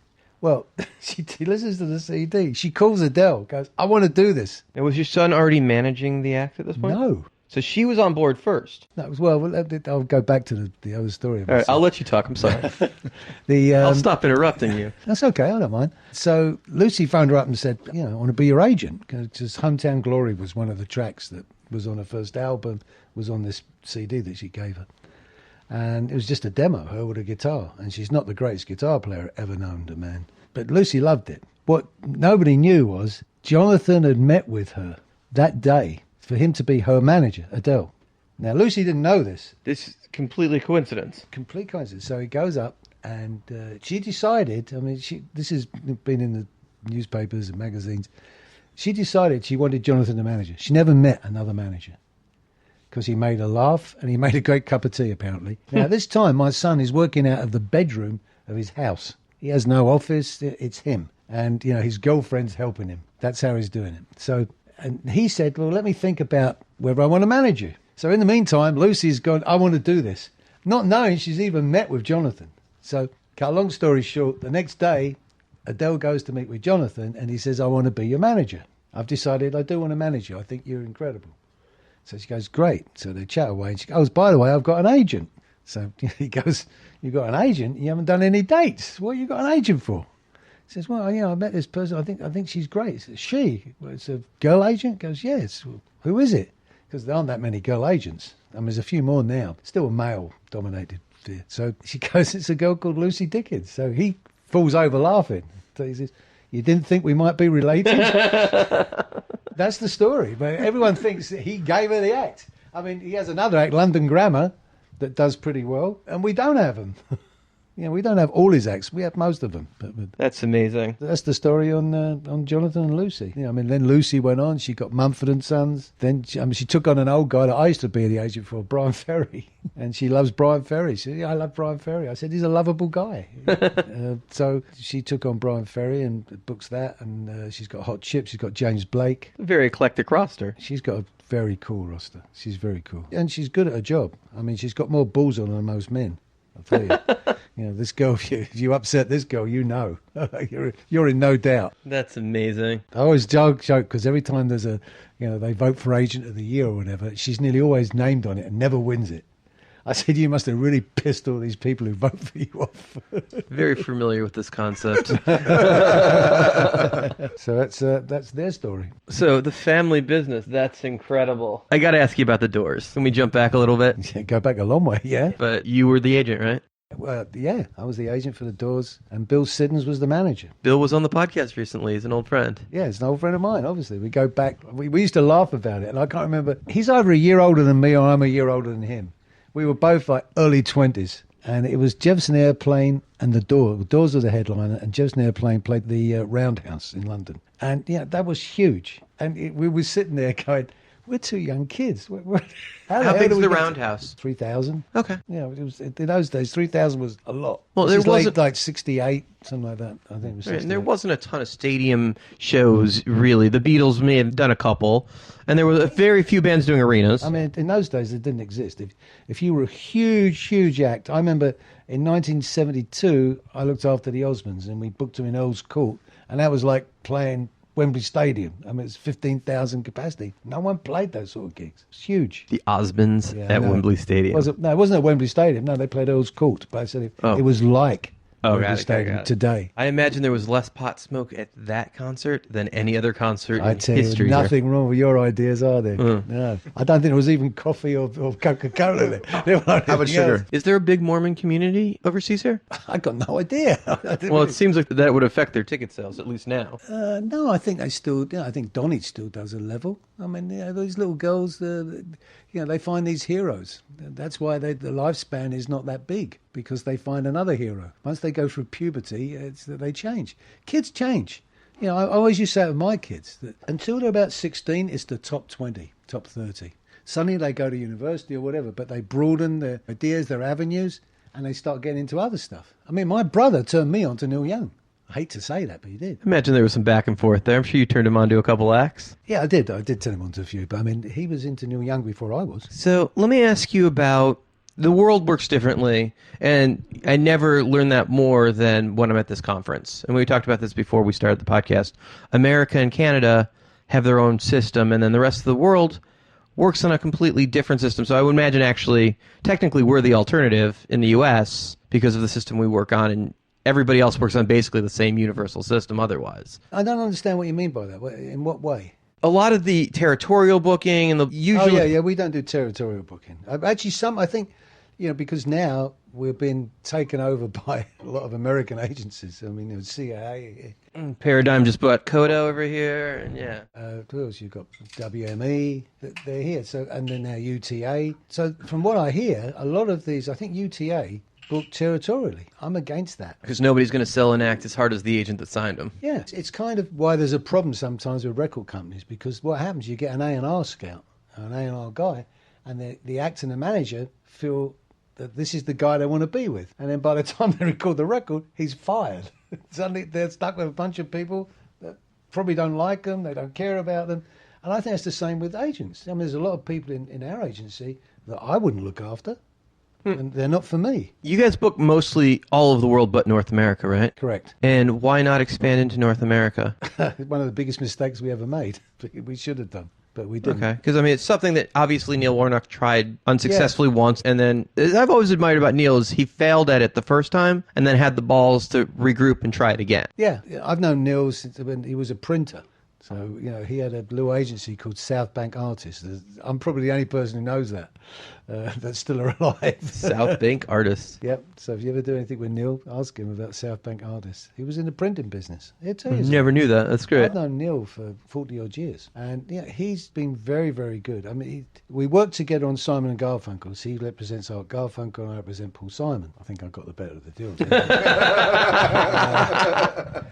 And, you know, we work together. We do it between us. And it works, but we're totally different. The way Neil works. So when they did the reunion tour, you guys booked that together? The last one, yeah, which was about 10 years ago. Yeah, it's probably the last one. We work very well together. I respect Neil a lot. He has a totally different way of working to me. Totally different way. I feel like he doesn't sleep. He just works and moves constantly. It's like, I have a life. I don't know what it's... my partner, who I think, in my book, Rob McSween, my partner, is without doubt the best agent anywhere. It's fucking incredible. How long have you guys been partners? 40 years. Pretty amazing. Yeah, and he's little, so I have any problems, I just knock the shit out of him. But Rod is a great agent. But I don't know if he has a life. I have a life. It's funny. I like to go. I mean, I love this business. People say to me, I mean, everyone kept saying to me today, wow, you look really good. I said, why did I look shit last time? I go, hey, my age, I put one foot out of the bed. I go, wow, great, I'm alive. I'm happy. But can I ask you how old you are, since you've mentioned it a couple times? I'm 69, but I'll be 70 next month. Oh, right on. Old. But you seem to have a passion for what you're doing still. I love what I do, but it's got to change. It's a young person's business. And I'm very lucky. You know, I got made very rich, so I don't have to work, which is... I still like to get paid. I might be rich, not stupid. But, I'm sure there's people who made more money than I have, but I mean, I've made quite a lot of money. So I have a very nice life. I have a nice lifestyle. And as you get older, you want for less. I've gone through the bit where I had 4. I don't drive. I do not drive. I had 4 cars. 4 cars. That's how fucking stupid I was. 4 cars. I own 23 watches. Why do I want 23? You grow up. It took me a long time. It's like, I don't need 23 watches.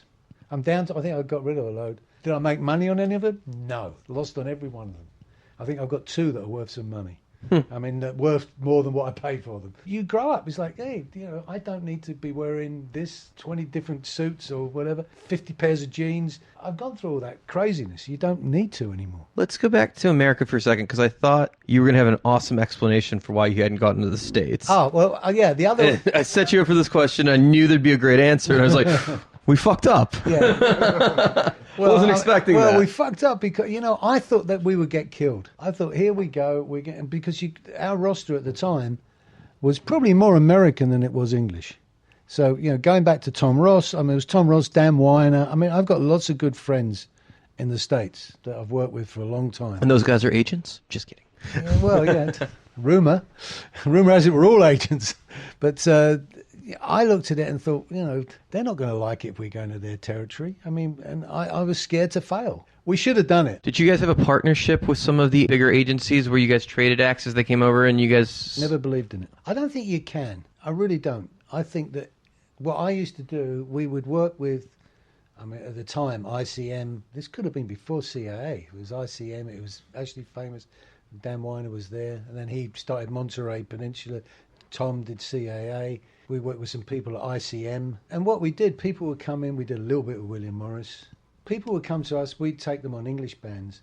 And we would say, these are the 4 or 5 agencies we think are good. You make the decision. This is to the manager who you want to go with. I didn't want to go with somebody and go, I'm putting him with let's say CAA, and the CAA weren't the right agency, You were the guy. I'm not doing him a service. I thought, let them make their decision. Going back to like the A&R guy, it's whoever, what rapport they have.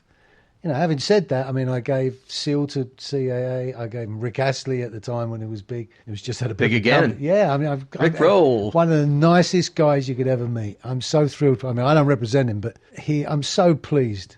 So pleased that he's just a really nice guy. He must be, because when an agent works for somebody as well that they're not making money on, they must be a good guy. Yeah, well, you know, I stopped working, but he didn't make any money.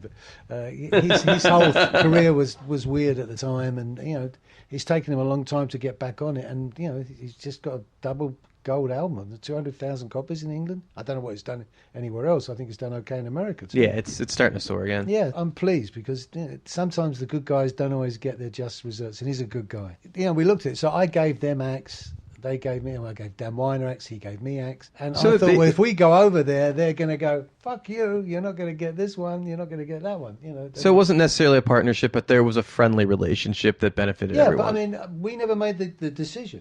We only recommended. We couldn't make the decision. You know, they go, who do you like? And we'd say, well, these are the ones we like. It'd be like 3 or 4 of them. And go, this is who we like. You've got to make the decision. It's not for us to make a decision. Okay. And when an act has 2 different agents in different parts of the world, how much do you wind up working with, say, Mark Geiger in the case of routing Tom Petty? You guys obviously have to go back and forth with... No, I deal directly with the manager. I don't deal with Mark Geiger. Or nothing against Mark Geiger.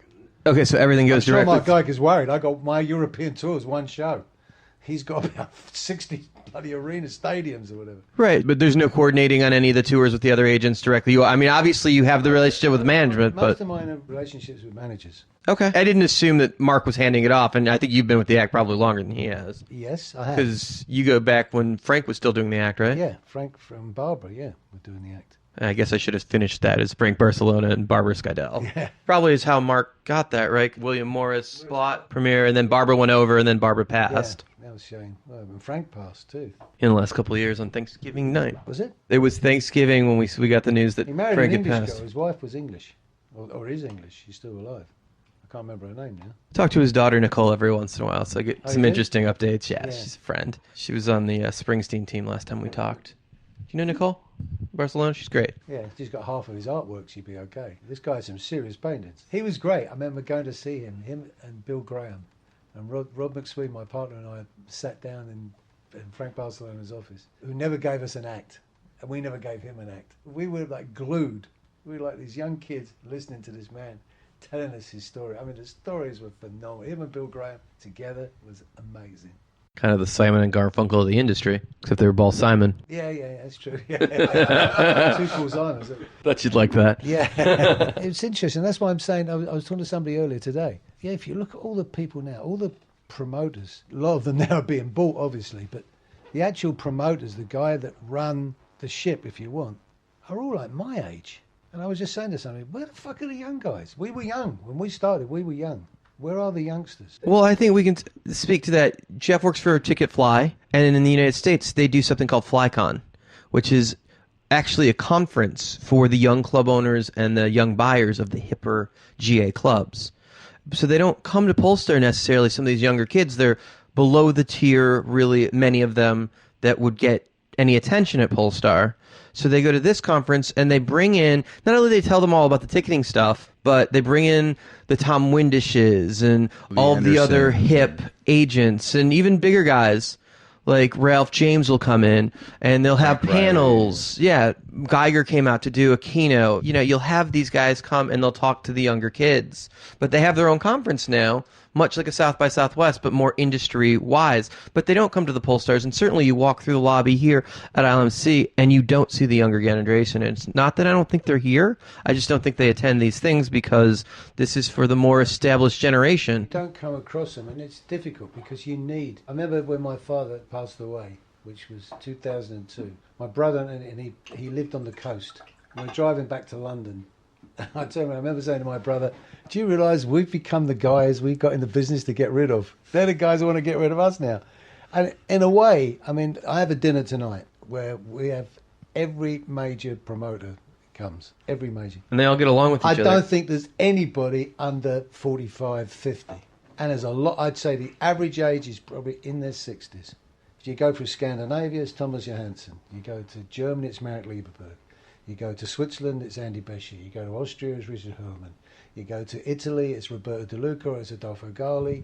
You go through all these countries. It's like, where the fuck are the young ones? Because I tell the guys in my office, you find your own people. Because when I started, Thomas Johansson, who's now 69, or Leon Ramekers, who's 70 in Holland, we were the young guys.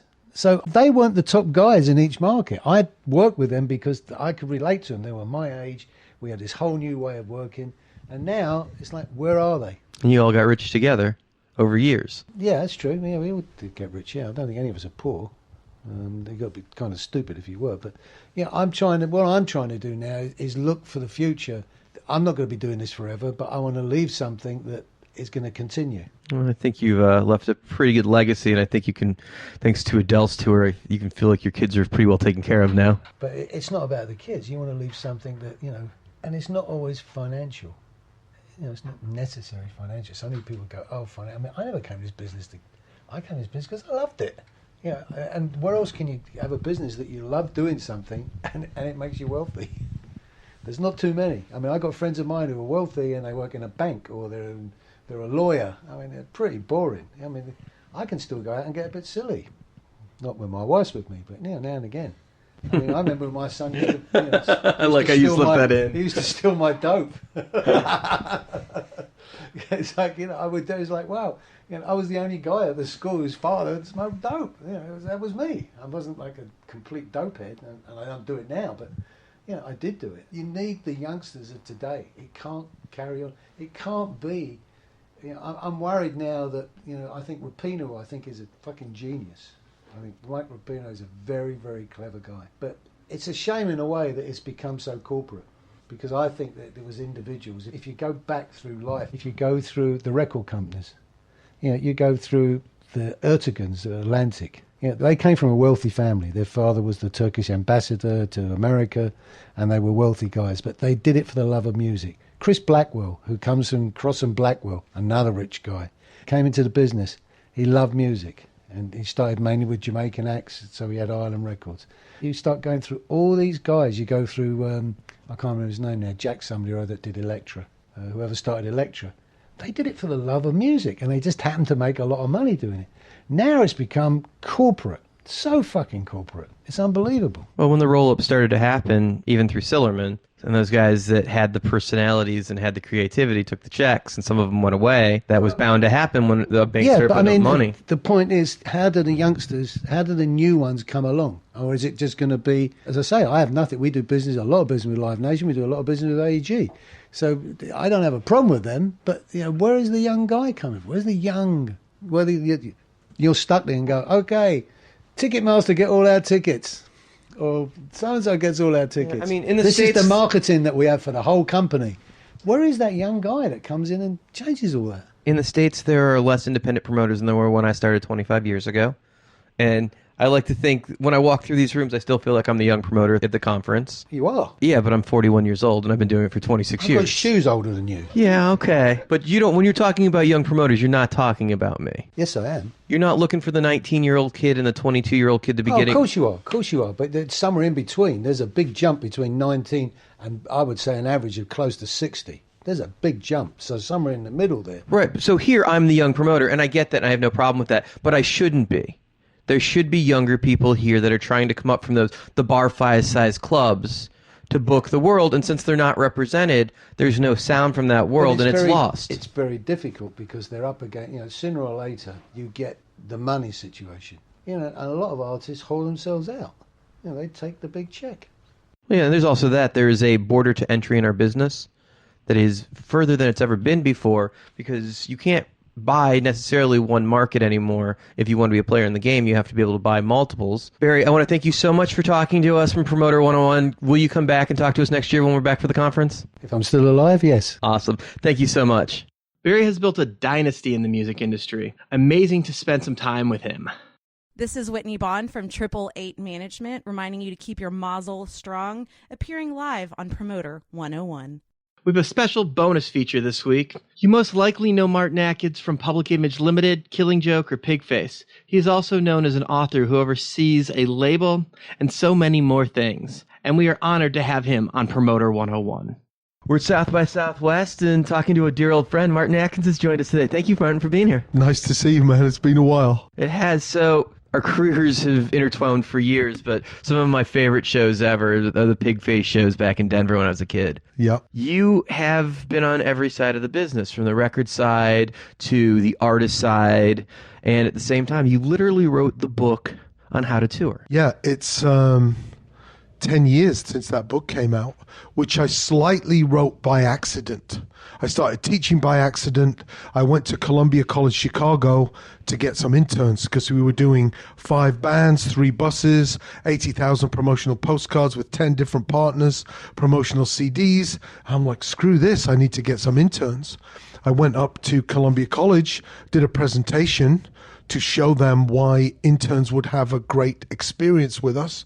And they said to me, when can you start? I'm like, I can take interns now. They're like, no, when could you start teaching this stuff? We need someone to teach this touring stuff. So I agreed to do that. And then when I walked into the first class, they handed me this book written in 1962. I'm like, we can't use this book to teach touring. So I wrote Tour Smart. So this was interesting. Somebody reminded me of this recently because I was speaking in London at IMC, and somebody brought the book up and asked me to sign it. It's like, yeah, because you're in it. It's Martin's book. They're like, no, you sign your page. And I had forgotten. And it was books, it is. It's been a while. But it was like, oh, wow. It was like, and it was funny because I'd already reached out when we talked about doing this. I was like, oh, that's great. I love that. And I reread the page. I was like, oh, that's cool. But it was like years ago. It was like, oh, right. I forgot about that. Yeah. There's some good stuff in there. And Band Smart, which is the prequel to Tour Smart, has more people in it. Just nutty stuff. So you just handed me a Welcome to the Music Business. You're all fucked. This is the Touring for Dummies version. You cut down. It's the Cliff Notes? I work with at-risk students sometimes, so you can't hand, even Tour Smart and Band Smart, as heavily graphic content that they are, you can't hand a book that size to someone who hasn't read a book before.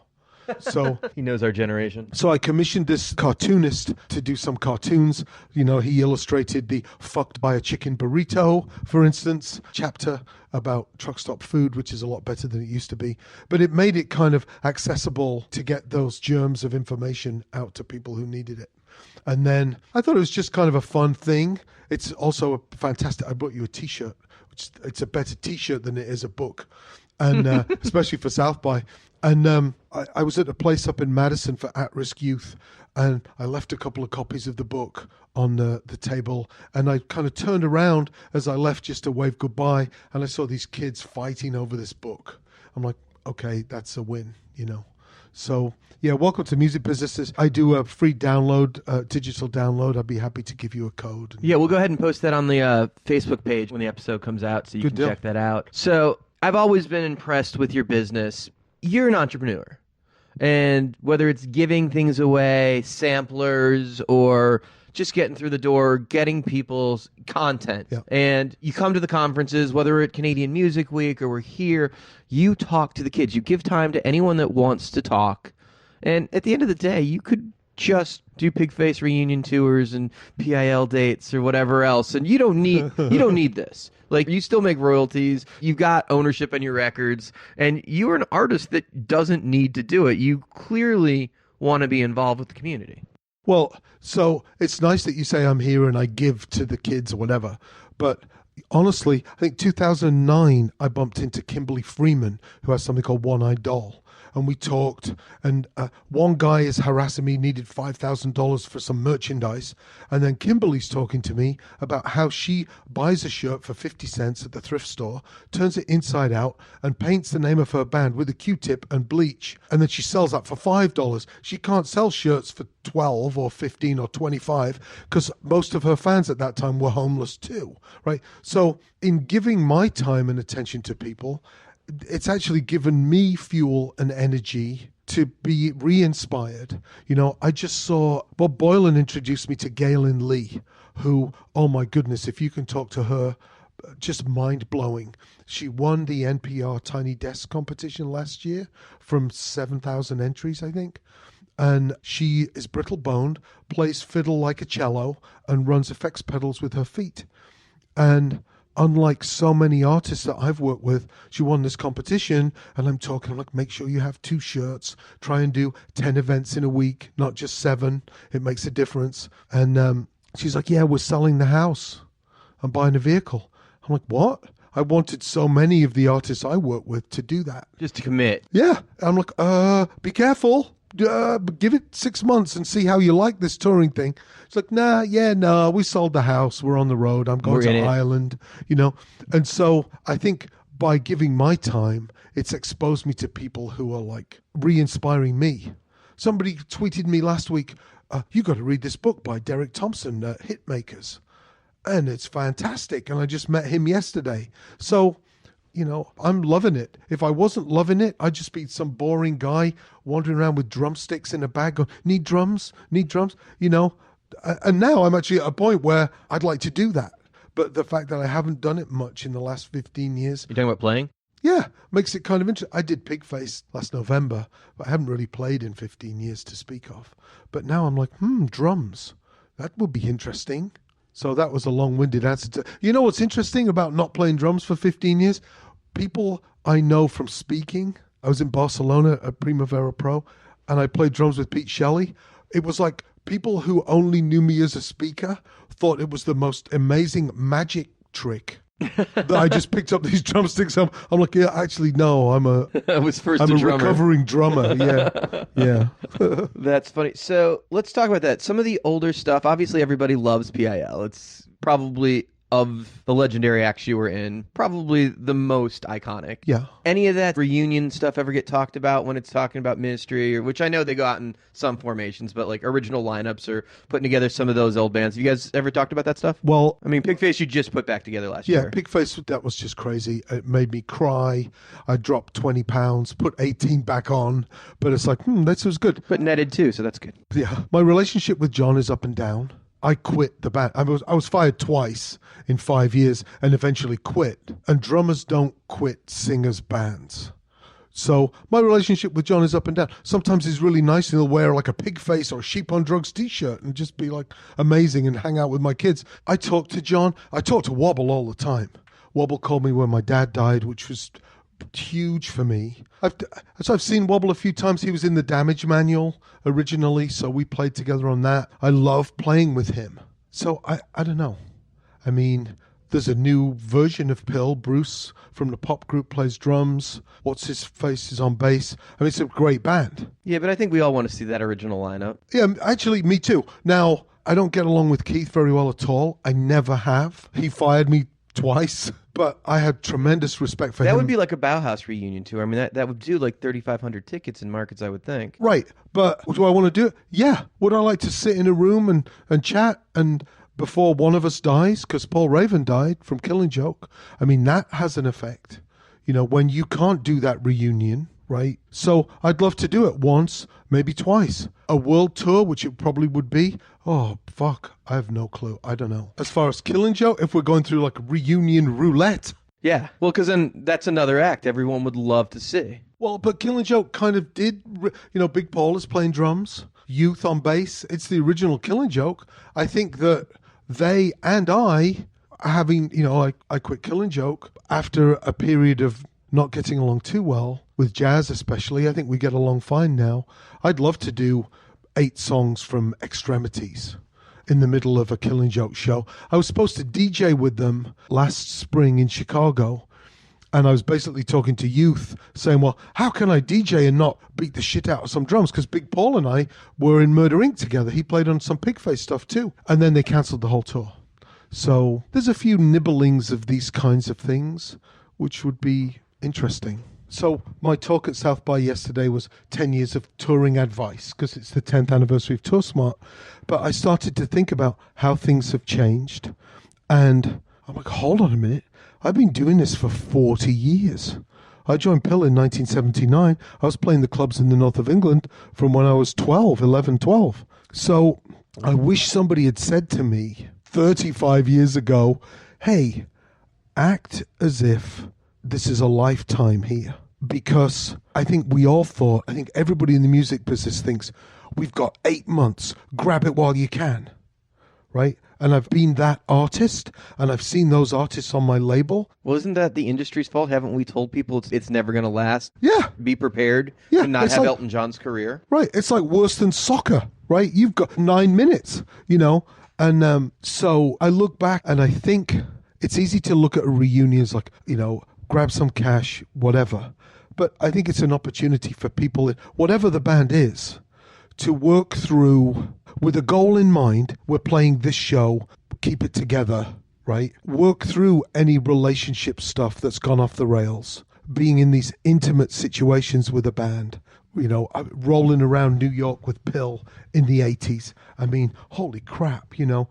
And reunions are a chance to heal some of those wounds and go to the next part of your life with that stuff intact. It's like this kind of crazy AA, you know, calling all your friends, sorry I puked on your carpet and whatever situation.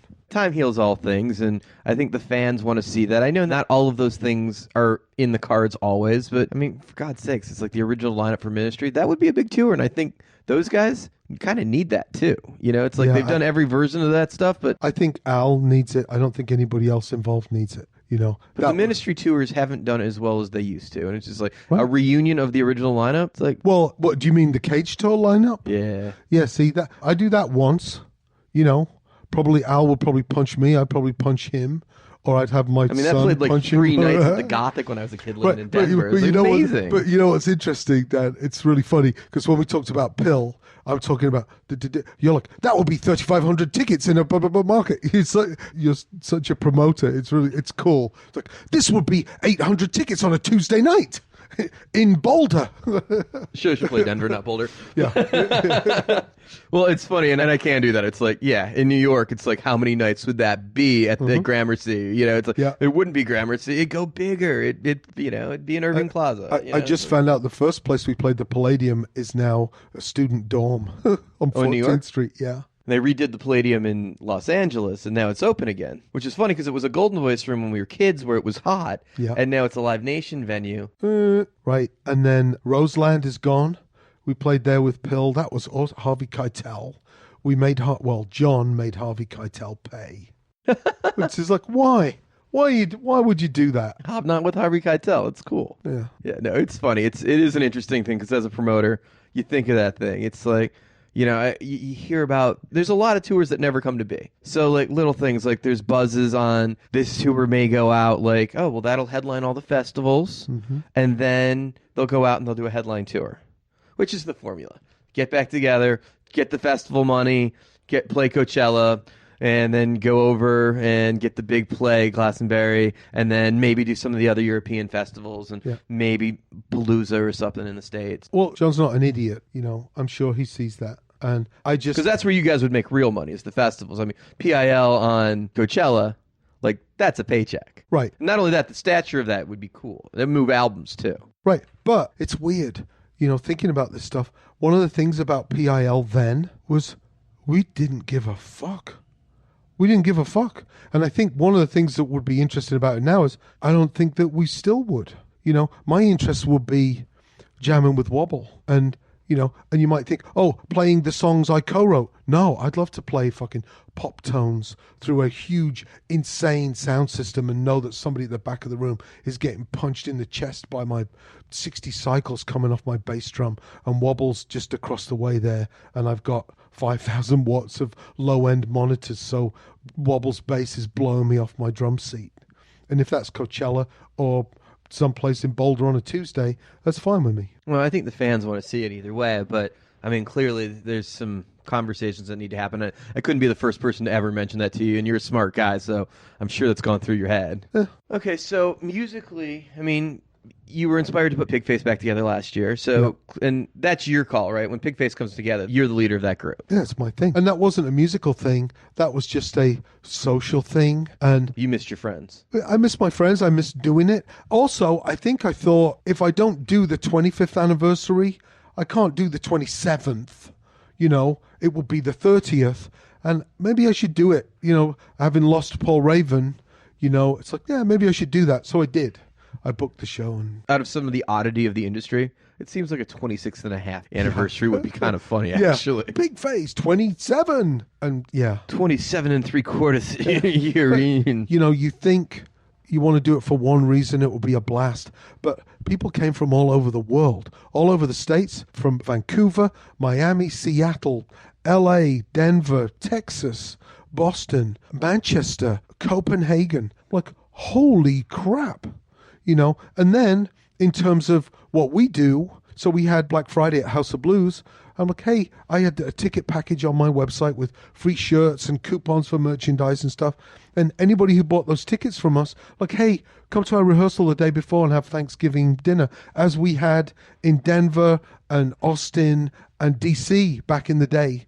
We had some crazy Thanksgiving days, you know, and we recreated that for our fans. Oh, that's very cool. Yeah, it was great. So let's talk about Invisible. Yeah. So a couple of artists have taken a stab at this before, when there were still real record business. Bucket from the Toasters has Moon, and obviously Mike has Asian Man, Mike Park. There's a handful of people that have gotten to this space, and obviously this was a need for distribution for your own stuff, but it moved on beyond that. And your label became a real thing. Yeah, over 300 releases. Started in 1988. And it still exists. The label still exists. Kind of tooling around with maybe letting some students run it. You know, we're reissuing the Gub album through Pledge on vinyl, glow-in-the-dark vinyl with a hand-printed limited sleeve. It's like, oh, holy crap, this is interesting. So I might do something with it. Now, when you started the label, I can't imagine that you ever thought that you would ever be able to release an album or sell an album without putting hard content behind it with an album cover, J-card art. Originally, when you started, there wasn't downloads. And now you've got this back catalog that I'm sure just lives on iTunes and just makes money. Yeah, not much. You know, it bumbles along. I don't really do anything with it to drive it. When I do, stuff happens. Yeah, but a huge back catalog. Yeah, I mean, if it's all you did, that would be an amazing revenue cash earner, because there's a lot that could be done there. Right, and a lot of it happened in my studio. I own the multi-tracks as well. So there's a lot of potential in all of that. So you go back and start creating interesting versions of that. Yeah, content. There's 150 remixes of Suck, for instance, that we'd sent out stems to everybody ages ago on a disc before the internet was really happening. So there's just so much ridiculous content. It's more interesting to me to kind of tidy everything up, have it be available through a website, more so as far as my kids are concerned, so that before I depart, I'm 57, who knows when that will be, I can kind of go through stuff and go, oh, no, this is these alternate versions from China, or this was this, or this was that. Okay, so from the drum set to the touring to the record label to writing the book to mentoring, back into some reunions and playing again and writing again, run through the cycle of the industry and touched every piece of it. Which part of it brings you the most happiness? Well, in each moment, the bit I was doing. You know, I loved being in Kill and Joke. I liked being on that Ministry tour for a while. I don't know if I loved being in P.l. I mean, I was a young kid, and it was crazy, and we were out of our minds on speed. But each piece, right before I think I could have gotten bored and then boring in a certain role, you know, I started a label, and then that was really interesting. Started screen printing, and then because I had the label, I started a studio, and I taught myself to engineer. And I'm a producer. I go to China and produce some albums, and this is all really interesting. I'm writing books, and I'm working on curriculum. Instead of a stage show, like we just did with Pigface, we're an hour in, what are we going to unveil? How many 9 drummers, cello, what are we going to do next? Because there's always one umping it with Pigface. Yeah, but how can I do that in the classroom then? How can I keep people's attention in the classroom? So I'm starting to cross-pollinate one idea, you know, into another. So in a very simple way, I'm speaking at educational conferences now.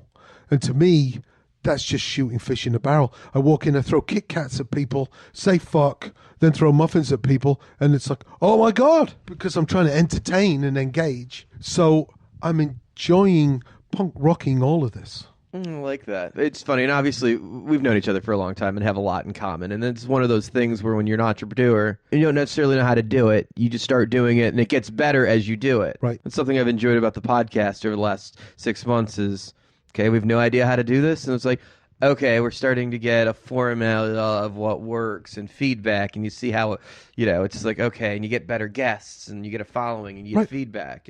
And your mind and your ears and your eyes are all open because you're like, oh, I don't really know how to do this. I'm paying attention. Oh, look what happens. When we did it on a Tuesday, we didn't get very many listens. But when we did Wednesday at 2 a.m., wow, you learn this stuff and you're paying attention.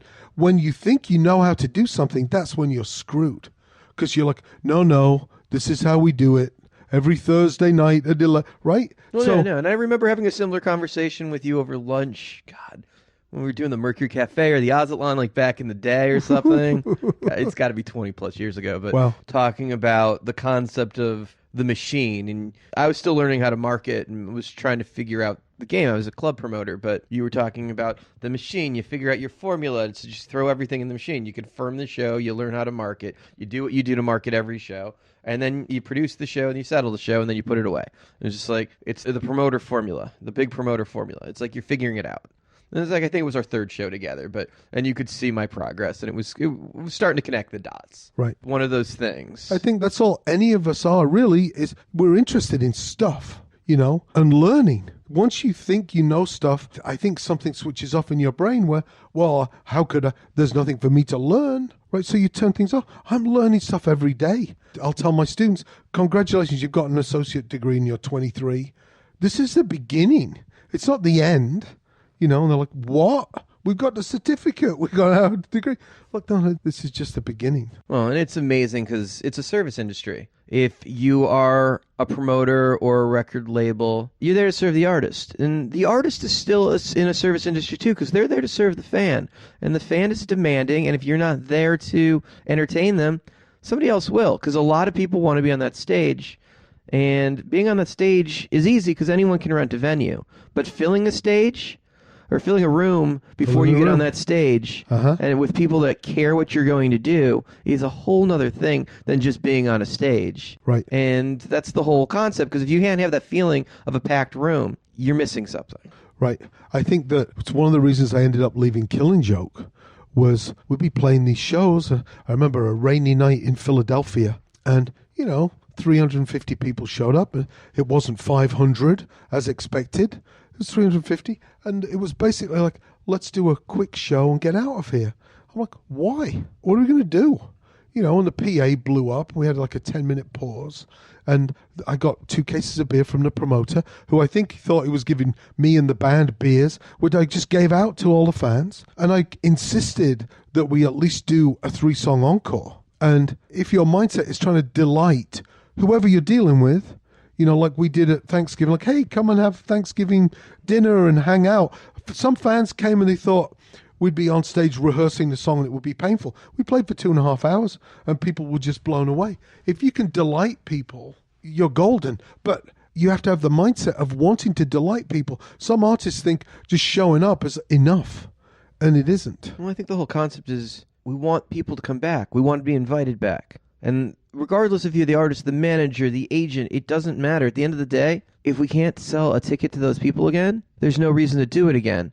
And it's not about, it's a business and it's about making money. But at the end of the day, we could all make much more money doing other things. Yeah. It's like, I have a mind for business. I'd make more money in the stock market. I can follow trends. Right. Like, I get that. And if you can follow trends of bands, you can do it with stocks much easier. Yeah. And I was certainly bred to be a stockbroker. There's no question. That was definitely where I was supposed to end up.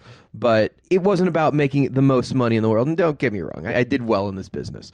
But at the end of the day, it's about figuring out how to get fans to come back and to tell their friends. Because if they don't come back to see you, they're going to see someone else. Or now we're not just competing with that. We're competing with the Batman movie opening this summer. It's what are they doing with their extra income, and what are they doing on their Friday night? We are trying to get people to come out, and that's always the fun thing, getting them out on a Monday. How do you get somebody out on a Monday? You better be damn good. Yeah, and have a reason. It's weird, I think, all of these bands that I've been involved in and we talk about, it's weird. I felt with Pigface, like, yeah, we had to perform on stage if we wanted to, and I think we played for close to 3 hours.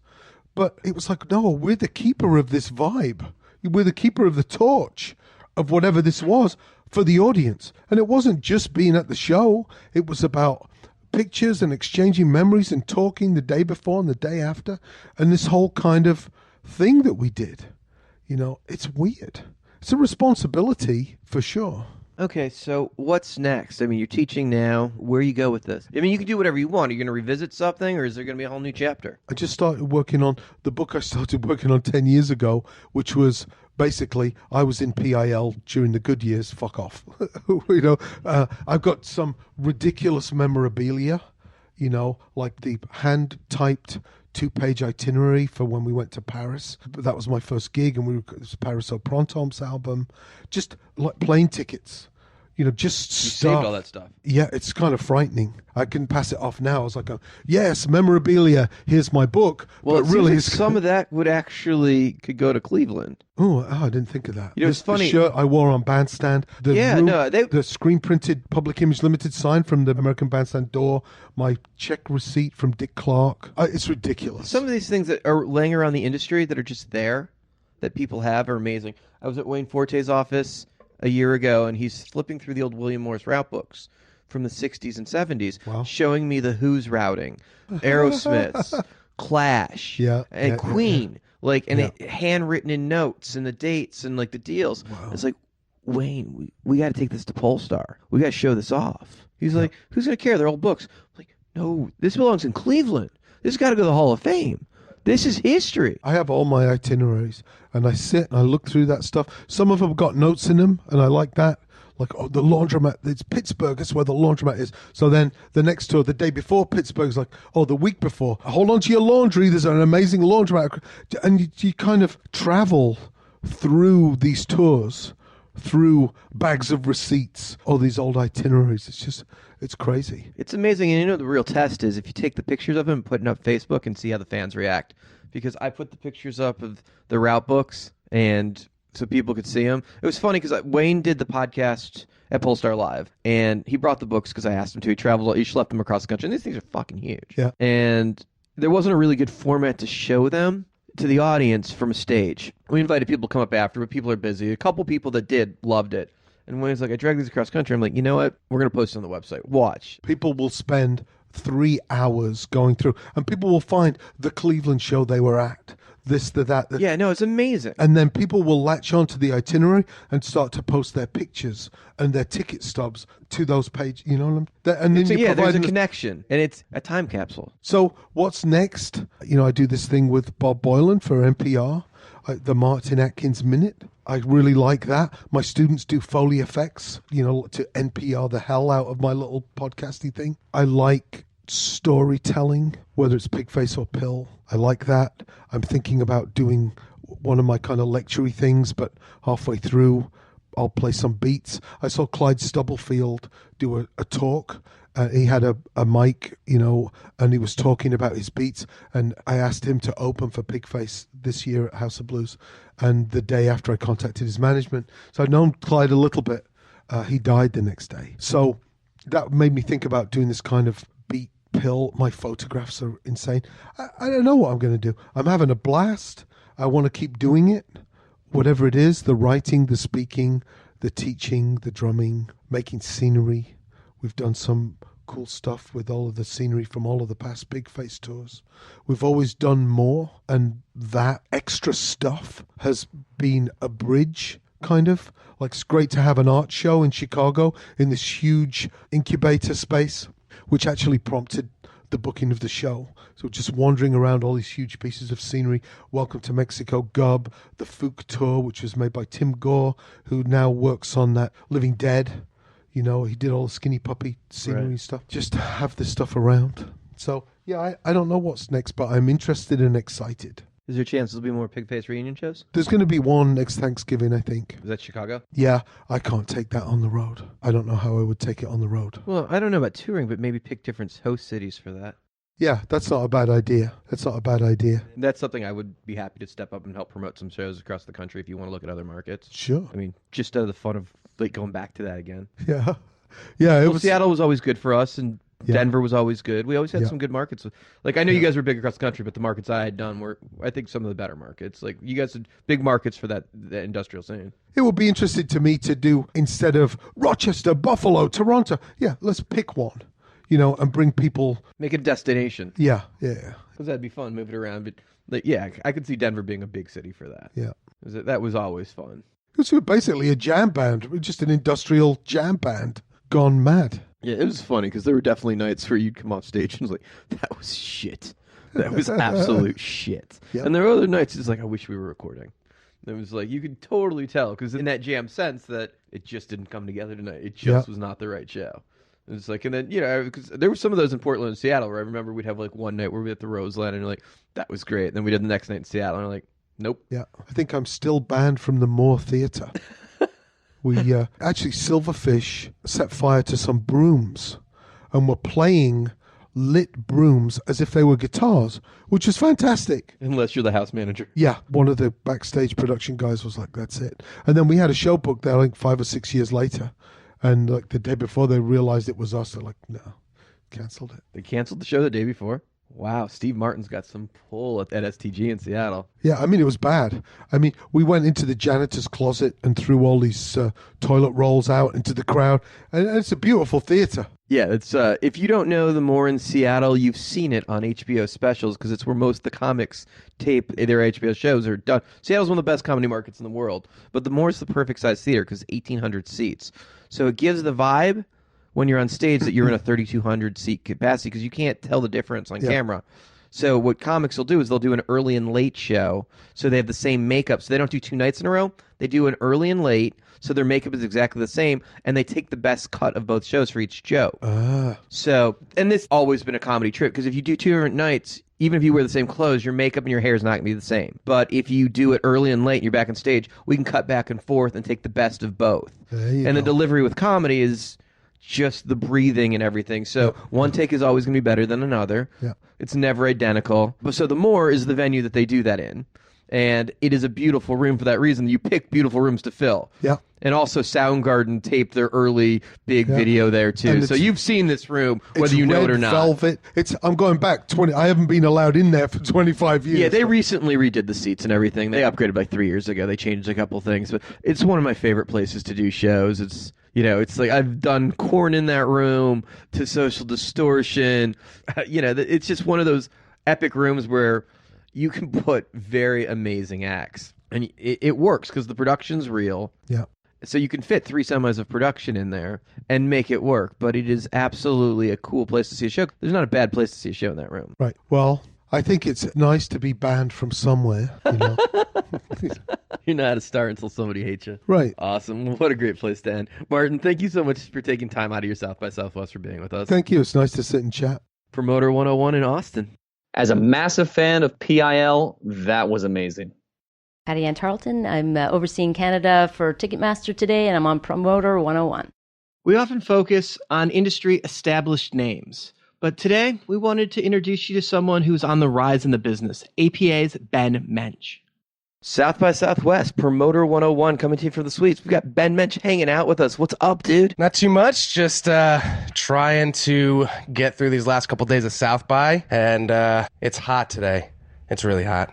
I'm sweating walking around. So you are at APA and you represent the new guard. I guess so. I'm one of a few sort of up-and-comers, I guess you could say. It's a very exciting time to be at APA. It's just so fun working there and having mentors like Josh Hummiston and Andy Summers and Steve Martin, Bruce Solar, Guy Richard. It's Craig Newman, obviously. It's really cool to take what they've done and take what I've done in my past and sort of mesh them together and try and create my own road through APA. It's an interesting thing because APA has obviously been on a transition since Andy and Steve decided to bring the band from the tag agency over to APA, which essentially happened over time. And there was a strong department there to begin with. Like Josh was there, Keith Nesbitt was there, Noel was there, Troy Blakely is a monster agent. So, there's good things going on in the Nashville agency, on the side of things. Steve Lassiter, Frank Wing, there's some cool things going on in APA before those guys came over, for sure. But definitely when you add the powerhouse that is Steve Martin, Andy Summers, Guy Richards, Bruce Solar to that team, Val Wolf, things are going to get exciting. It is. And they not only that too, but they bring over, not only do they just bring over their knowledge of the industry, but also just some phenomenal acts too, just to add to that roster. And as a territorial agent, it's fun booking what they've got and having that accessibility to some pretty premier acts. We can do the Steve Martin Hour tomorrow or an extra. We recorded it yesterday. Let's talk about you. You got Hawthorne Heights, who's really starting to happen. Yeah, it's been fun. I was a fan of that band since I was in middle school. I've had the band for about 2 years now. Val brought them over from Agency Group. I took them over and didn't, when I was only working with some club bands, and the opportunity was presented to work with them. I saw what they had done in the past and where they were currently at, and thought, how can I, as a, at the time, 25-year-old starting to bud agent, take what they've done and make it better? And with the help of guys over at Josh Schriebauer, the manager over at 5B, some guidance from Andy Summers, and just, the promoters and the festival buyers that played this band in the past and have just believe in this band. It's been really exciting to sort of watch the growth and the numbers kind of be back on the rise. So it's been very cool working with them. I know they're on the other side of the country, but do you have a chance to work with Steve Ferguson and Andrew Ellis and Jason and that team? We're separated by a good 3,000 miles, but I mean, Jason Parent, Brad Wiseman, Andrew Ellis, John Lashnitz, all those guys, we all sort of play in the same world. Yeah, 3,000 miles definitely separates us, but they're a phone call away, and I'll text and call Brad on his cell phone whenever, just to shoot ideas off each other. And obviously Andrew Ellis, who is just a monster in that world, having him at my disposal, and anybody at APA at our disposal, just to ask questions and kind of work through ideas and concepts and stuff like that. And not only that too, but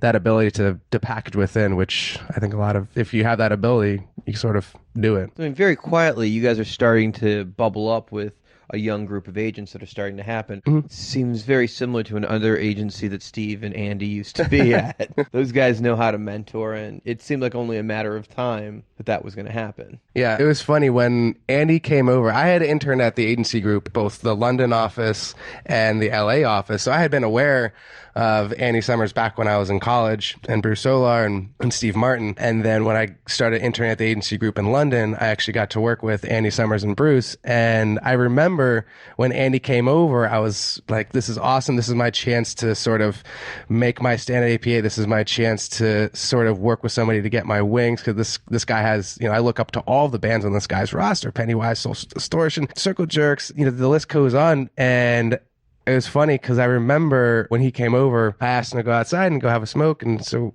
we're outside having a cigarette together before he stopped. And I'm like, it's really great working with you again. He's like, yeah, I remember you from the agency group. And, I remember you interning there, and you were really a go-getter, and you wanted to do a lot of stuff. And, we were holding you back because you were just an intern. A year and a half later, I'm talking to him about the same conversation. He's like, dude, I have to be honest, I have no fucking idea who you were. He's like, this is Andy? Yeah, this is Andy telling me. You He's like, appreciate no idea. the honesty of that remark. Yeah, it is. Yeah, that's the great thing with Bruce and Andy, and Steve. They're just brutally honest human beings, which I think in this industry you have to be brutally honest all the time. Yeah, it was a pretty funny moment. Yeah, but with a gentle hand. With a gentle hand. Yeah, you're right. And I don't think that, there could be a better mentor than Steve Martin when it comes to giving you the understanding with the latest, gentlest hand possible. Right. And with Steve Ferguson, I've just started to get to know Steve, but for me, as a territorial agent doing Canada and sort of the Ohio Valley, as Jim Gosnell, the head of APA, says, book the roster. And when Steve came over, I looked at the roster and said to myself, I could book this band, this band, this band, and this band, and that will help me get a relationship with Steve Ferguson, because I thought that was important. A new agent over here, let me show them what I can do. Let me be in their face. I did exactly that. And so I was like, hey, I noticed you had some dates open for one of your acts. Let me put a whole run together for you, and let me present it to you in full, and all you need to do is pull the trigger, and we've done just that. And which acts did you do that with? With Modern English, most recently, and also the conferences too that we go, South by Southwest, and all the arts conferences that I attend, APAP and Arts Midwest. It's nice to have that FaceTime with those guys, and I think that's helped me You know, I think you said it in your panel with Steve the other day. You know, having that FaceTime helps. And not only just a promoter does that FaceTime help with an agent, but also younger agents having FaceTime with the senior agents, that you are able to create a relationship a lot stronger. Because, I mean, Andy Summers doesn't trust everybody with Social Distortion. Steve Martin isn't going to trust everybody with Dolly Parton. There's a level of trust there. They need to know that, especially with a territorial system, their acts are being handled properly with people that they can trust. Yeah, I mean, nobody wants a bad date because bad dates lead to people getting fired. Right. Exactly. So you've got your world coming together, agents, managers, and you're figuring out the bookers that you're going to. You're figuring out which markets you like. Are you booking the whole country or is it a territory? With my smaller bands, I'm very hands-on with them just because, you know, listen, as a territory, I started as a club guy doing clubs in the Midwest. You know, it's a rough life doing under 500 cap clubs in the Dakotas and Nebraska and Iowa and Kansas. You get to work with Jeff Fortier. I love Jeff Fortier. I love all the guys over at Mammoth, you know, my small independent club buyers and venue owners, and you know, Fargo, North Dakota to the suburbs of Minnie. It's great working with those guys, but as a territorial agent, it's definitely tough, you know, sending out a ton of emails for a band that is going to get a door deal or $300. So with my smaller bands, I'm pretty hands-on with them. I'll book them. At this point, I'll book them worldwide. And I think as a young agent, to be able to do that with some of your bands, you really do get to know some of the buyers. I mean, you don't get to work with some of the bigger buyers, but you definitely start to get a grasp of these smaller buyers in the major markets, and that you can use, I think, you know, for me, I can use that to sort of work my way up. And I've been doing that with my smaller punk rock bands and my smaller metal bands. Who are your smaller punk rock bands and metal bands? So I do a band called Runaway Kids, which is a skate punk band. They get on the Pennywise tour. Did the Pennywise tour, doing a Wilhelm Scream, doing Bowling for Soup. I think as of today, I can actually say it. So they're doing Kevin Lyman's It's Not Dead Fest in San Bernardino. I do a band called Convictions, which is a metalcore band out of Ohio. Regional band that I picked up last year. Put 130 dates on the books, and now we're getting bigger and better support slots. I do a spoken word, sort of melodic, hardcore-ish band called Hotel Books. And then besides that, I do an electro-pop duo group called Chaos, these two sisters from Brooklyn, an indie pop band out of Denver called My Body Sings Electric, another metal hardcore band out of the UK called Polar, and then something completely left of center called Secret Walls, which is an act that I'm extremely excited about because it's not music. I'm a firm believer that I think people are getting bored of going to just regular shows. We can look at what happened with the gaming world, right? I mean, people never would have thought 10 years ago that you would do an arena show watching two guys play a video game. Yeah, it seems a little dorky to me. It seems definitely a little dorky, but those kids, I mean, think about what they're spending their money on. They're not spending money at $20 a weekend to go see a rock band. They're spending $60 every other month to go buy a video game, and they're saving up their lunch money to do this. So I did this in college. I watched people play video games next to me while I studied. It was called having roommates. I didn't have to buy a fucking ticket for this. The fact that somebody figured out how to monetize this and it's an arena play, is amazing. It's almost stupid. I mean, the interactive portion of South by is bigger than the music section of South by. Yeah, it has been for a while, too. It's massive, and it's crazy what it's grown to. So this act Secret Walls is sort of left from center from your regular programming at a club. It's two teams, two artists versus each other, 90 minutes, black paint, white walls. They can't sketch anything. They can't reference anything. And you know, you do a $20, $25 ticket in a club. People show up. We have a DJ play for, during the entire set. People have a beer. They watch this live art go on, and there's a winner at the end.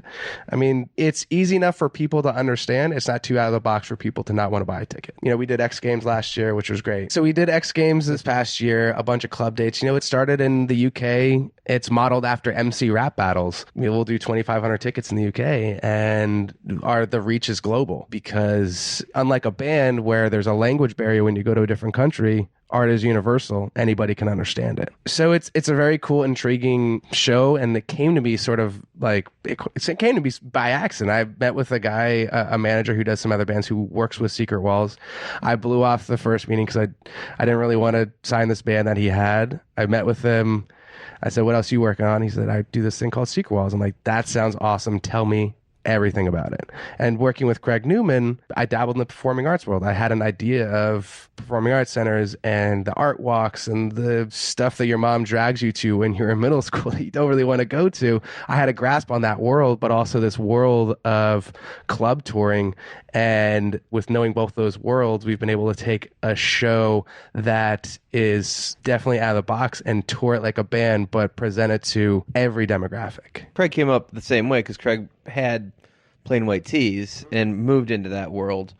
Andrea Johnson swings on both sides of that fence too, and it's like it builds for a really good career when you understand both sides, because there's things that can play to both. One night in a PAC, the next night in a rock club. Not everything. Yep. But there are certainly a lot of acts that can flex that way. Milk Carton Kids could certainly play a standing rock club and then play a seated theater, and both fans would leave happy. Agreed. Yeah. So there's that world where you can totally embrace that, and you'll be better agent for knowing both sides of that. Yeah. Now, how in the fuck did you hook up an internship at Tag UK? How do you pull that off? I was extremely lucky and got into Berklee College of Music after high school. Boston? Yep, in Boston. The Berklee as opposed to Berkley, which is often confused. And Yeah, especially when you're talking on the radio or the internet when people can't see how it's spelled. Right, exactly. So I got into Berklee, and first of all, I never really wanted to book bands. I wanted to play in bands or be a recording engineer or do live sound. Yeah, we all did. I don't think anybody actually came to this and woke up one day and was like, I'm going to be an agent. But, I was playing in bands in high school, and I played in our high school band and middle school, and basically ever since I could walk, I played music. So right before I graduated high school, I just started booking bands everywhere because I was playing with a local band. That didn't work out. Started booking bands, got into college, played in a band, stopped booking other bands for a while, stopped playing in the band, started booking bands again. And all the meanwhile, I was still running sound for sound companies. You can sound tech? You can mix? A while ago, I can mix. It's been a while since I've been behind a console, but I've sworn to myself I'll never push a road case again. I've been doing the booking thing for a little while, so... By the way, it impresses the road crew when you're at a show and you help out and you push the road crew because it makes them know that you're not better than they are. It's not a bad thing to do. Every once in a while, if I'm in a non-union venue, I'll jump in the back of the truck and help push cases still. It's not that often. It's been a couple of years, but I loaded the Avett Brothers production in a couple of years But ago. can you fly a PA? That's... Well, I'm not set to... I'm not certified to rig, but I know how to, put the clamps in to build it before you hoist it. I mean, I know how to run the motor, but, there are rules about that stuff. The certification I take real seriously because it involves our insurance. That stuff has to be done by trained professionals. But I can certainly shove a case down a ramp. I will roll a mic cord every now and then. Well, I have to do that every night for the podcast. But yeah, I still wrap cables. So all the meanwhile I was running sound, I got denied from the major at Berklee to their music production engineering major, which is, it's extremely elite. You got to come into the university having mixed and recorded a bunch of bands. I didn't have that because I did live sound. And so got denied from the major twice. I was like, what the hell am I going to do now? So I was sitting in my dorm room one night and I was like, you know what? Fuck it. I am moderately good with booking local bands. I'll just do business.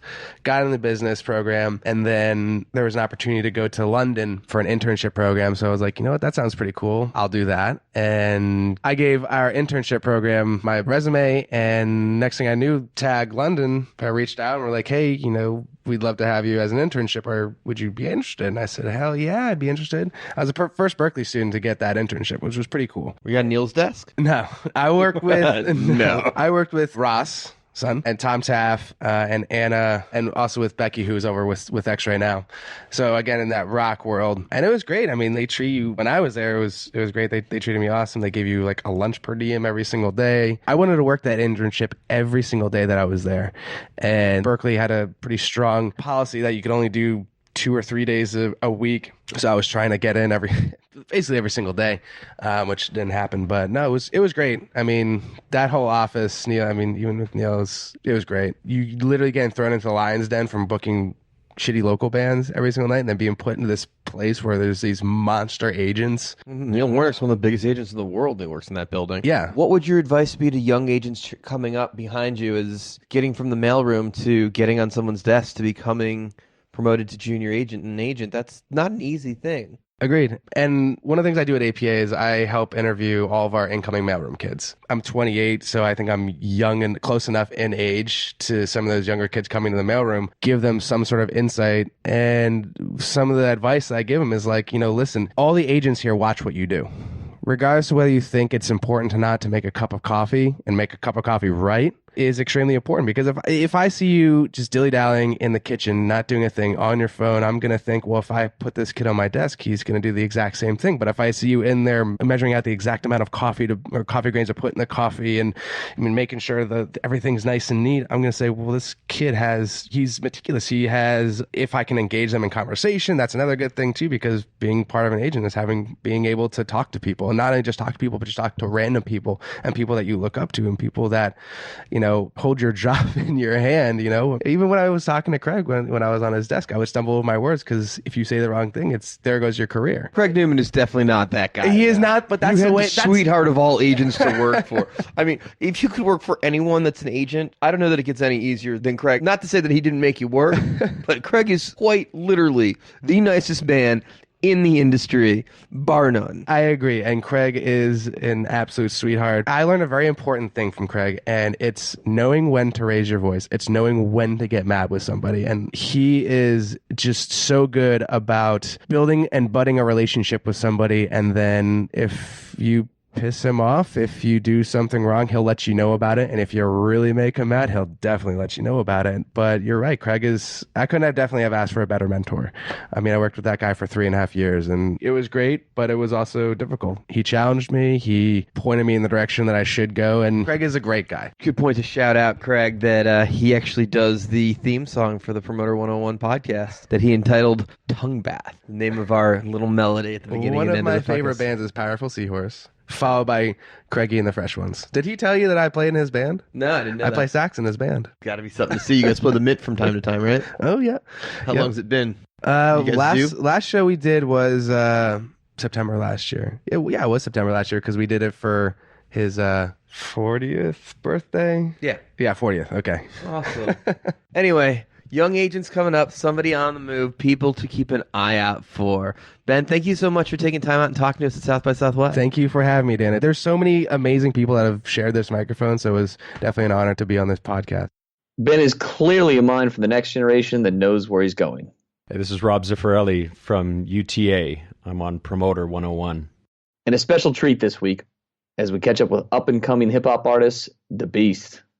Promoter 101, a night in Casa Grande, Arizona. I'm hanging out with The Beast. Welcome to the podcast, Danny. Thank you. Appreciate you having me on. So we haven't had a lot of artists. We normally feature managers, agents. You've got an interesting point of view because you're dealing with the borders to entry. I know artists and managers don't usually get along, but we make it work. It's amazing how everybody can get along when the artist is selling tickets. Yeah, you got to.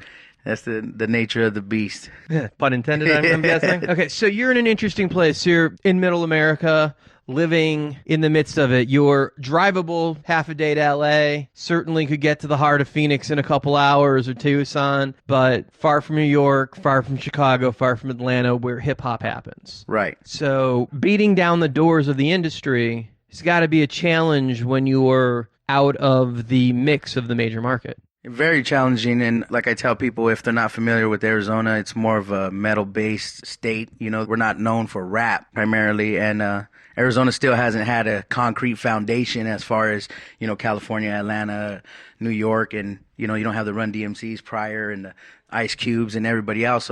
But historically, it's been a strong market for it. I remember back in the day, Compton Terrace hosting the Beastie Boys and 20,000 kids showing up in that field. Right, yeah, no, the market is definitely alive and well. It's, I guess what I'm trying to say is a hometown boy trying to get people to catch on to what we're doing. There's no local Tech 9 that hangs his hat Exactly. here. And you had a couple people that had success. Willie North Pole, he was signed to Ludacris, which is a personal friend of mine. And so, there was some avenues. It just wasn't enough for artists for it to take off. Okay, so collaboration's got to be a little tougher. I've done a lot of collaborations, even with Glasses Malone. He's Cash Money artist. Okay, so I'm guessing there's a day job as you are in middle America. It's probably the dream of being a hip-hop star at this moment. Right. Probably isn't there yet, right? Right. Very little success with the music. Like I said, if anybody said that they were making it out of Arizona, I'd tell them they're lying, even if they had a record deal. In the hip-hop circle. In the hip-hop circle. So, yeah, definitely my daytime, I used to be, construction, and I put in 15 years and decided I wanted to choose my own path and, be my own boss. So I kind of took my own company and, created doing my own work for myself and stuff like that. So just looking at you, got a lot of ink on you. Yeah.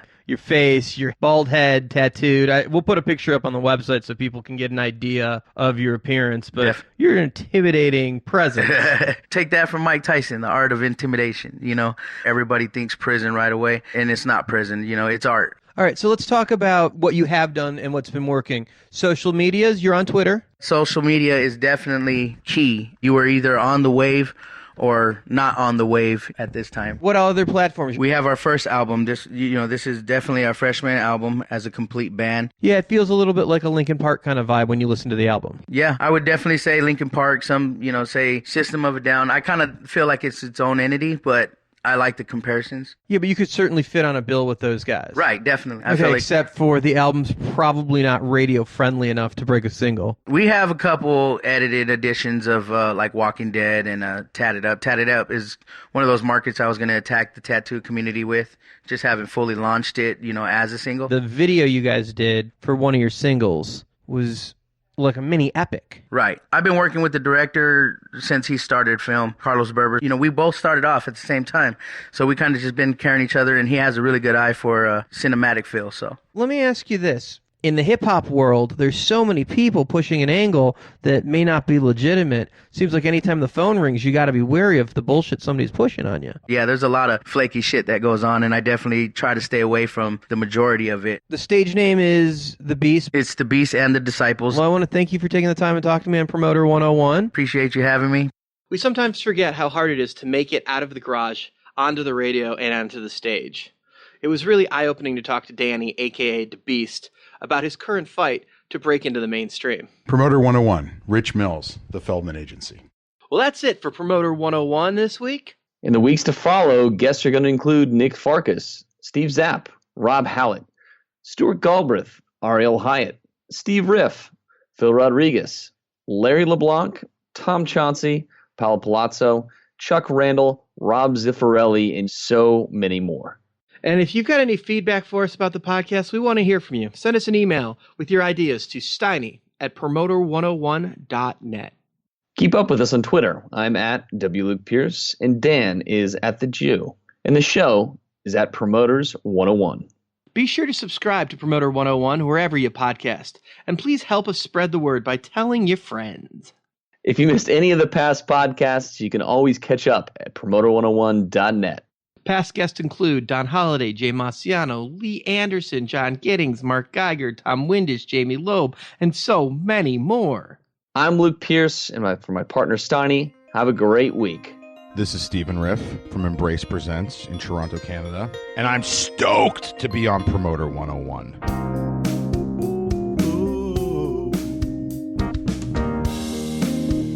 Ba-da-ba-ba.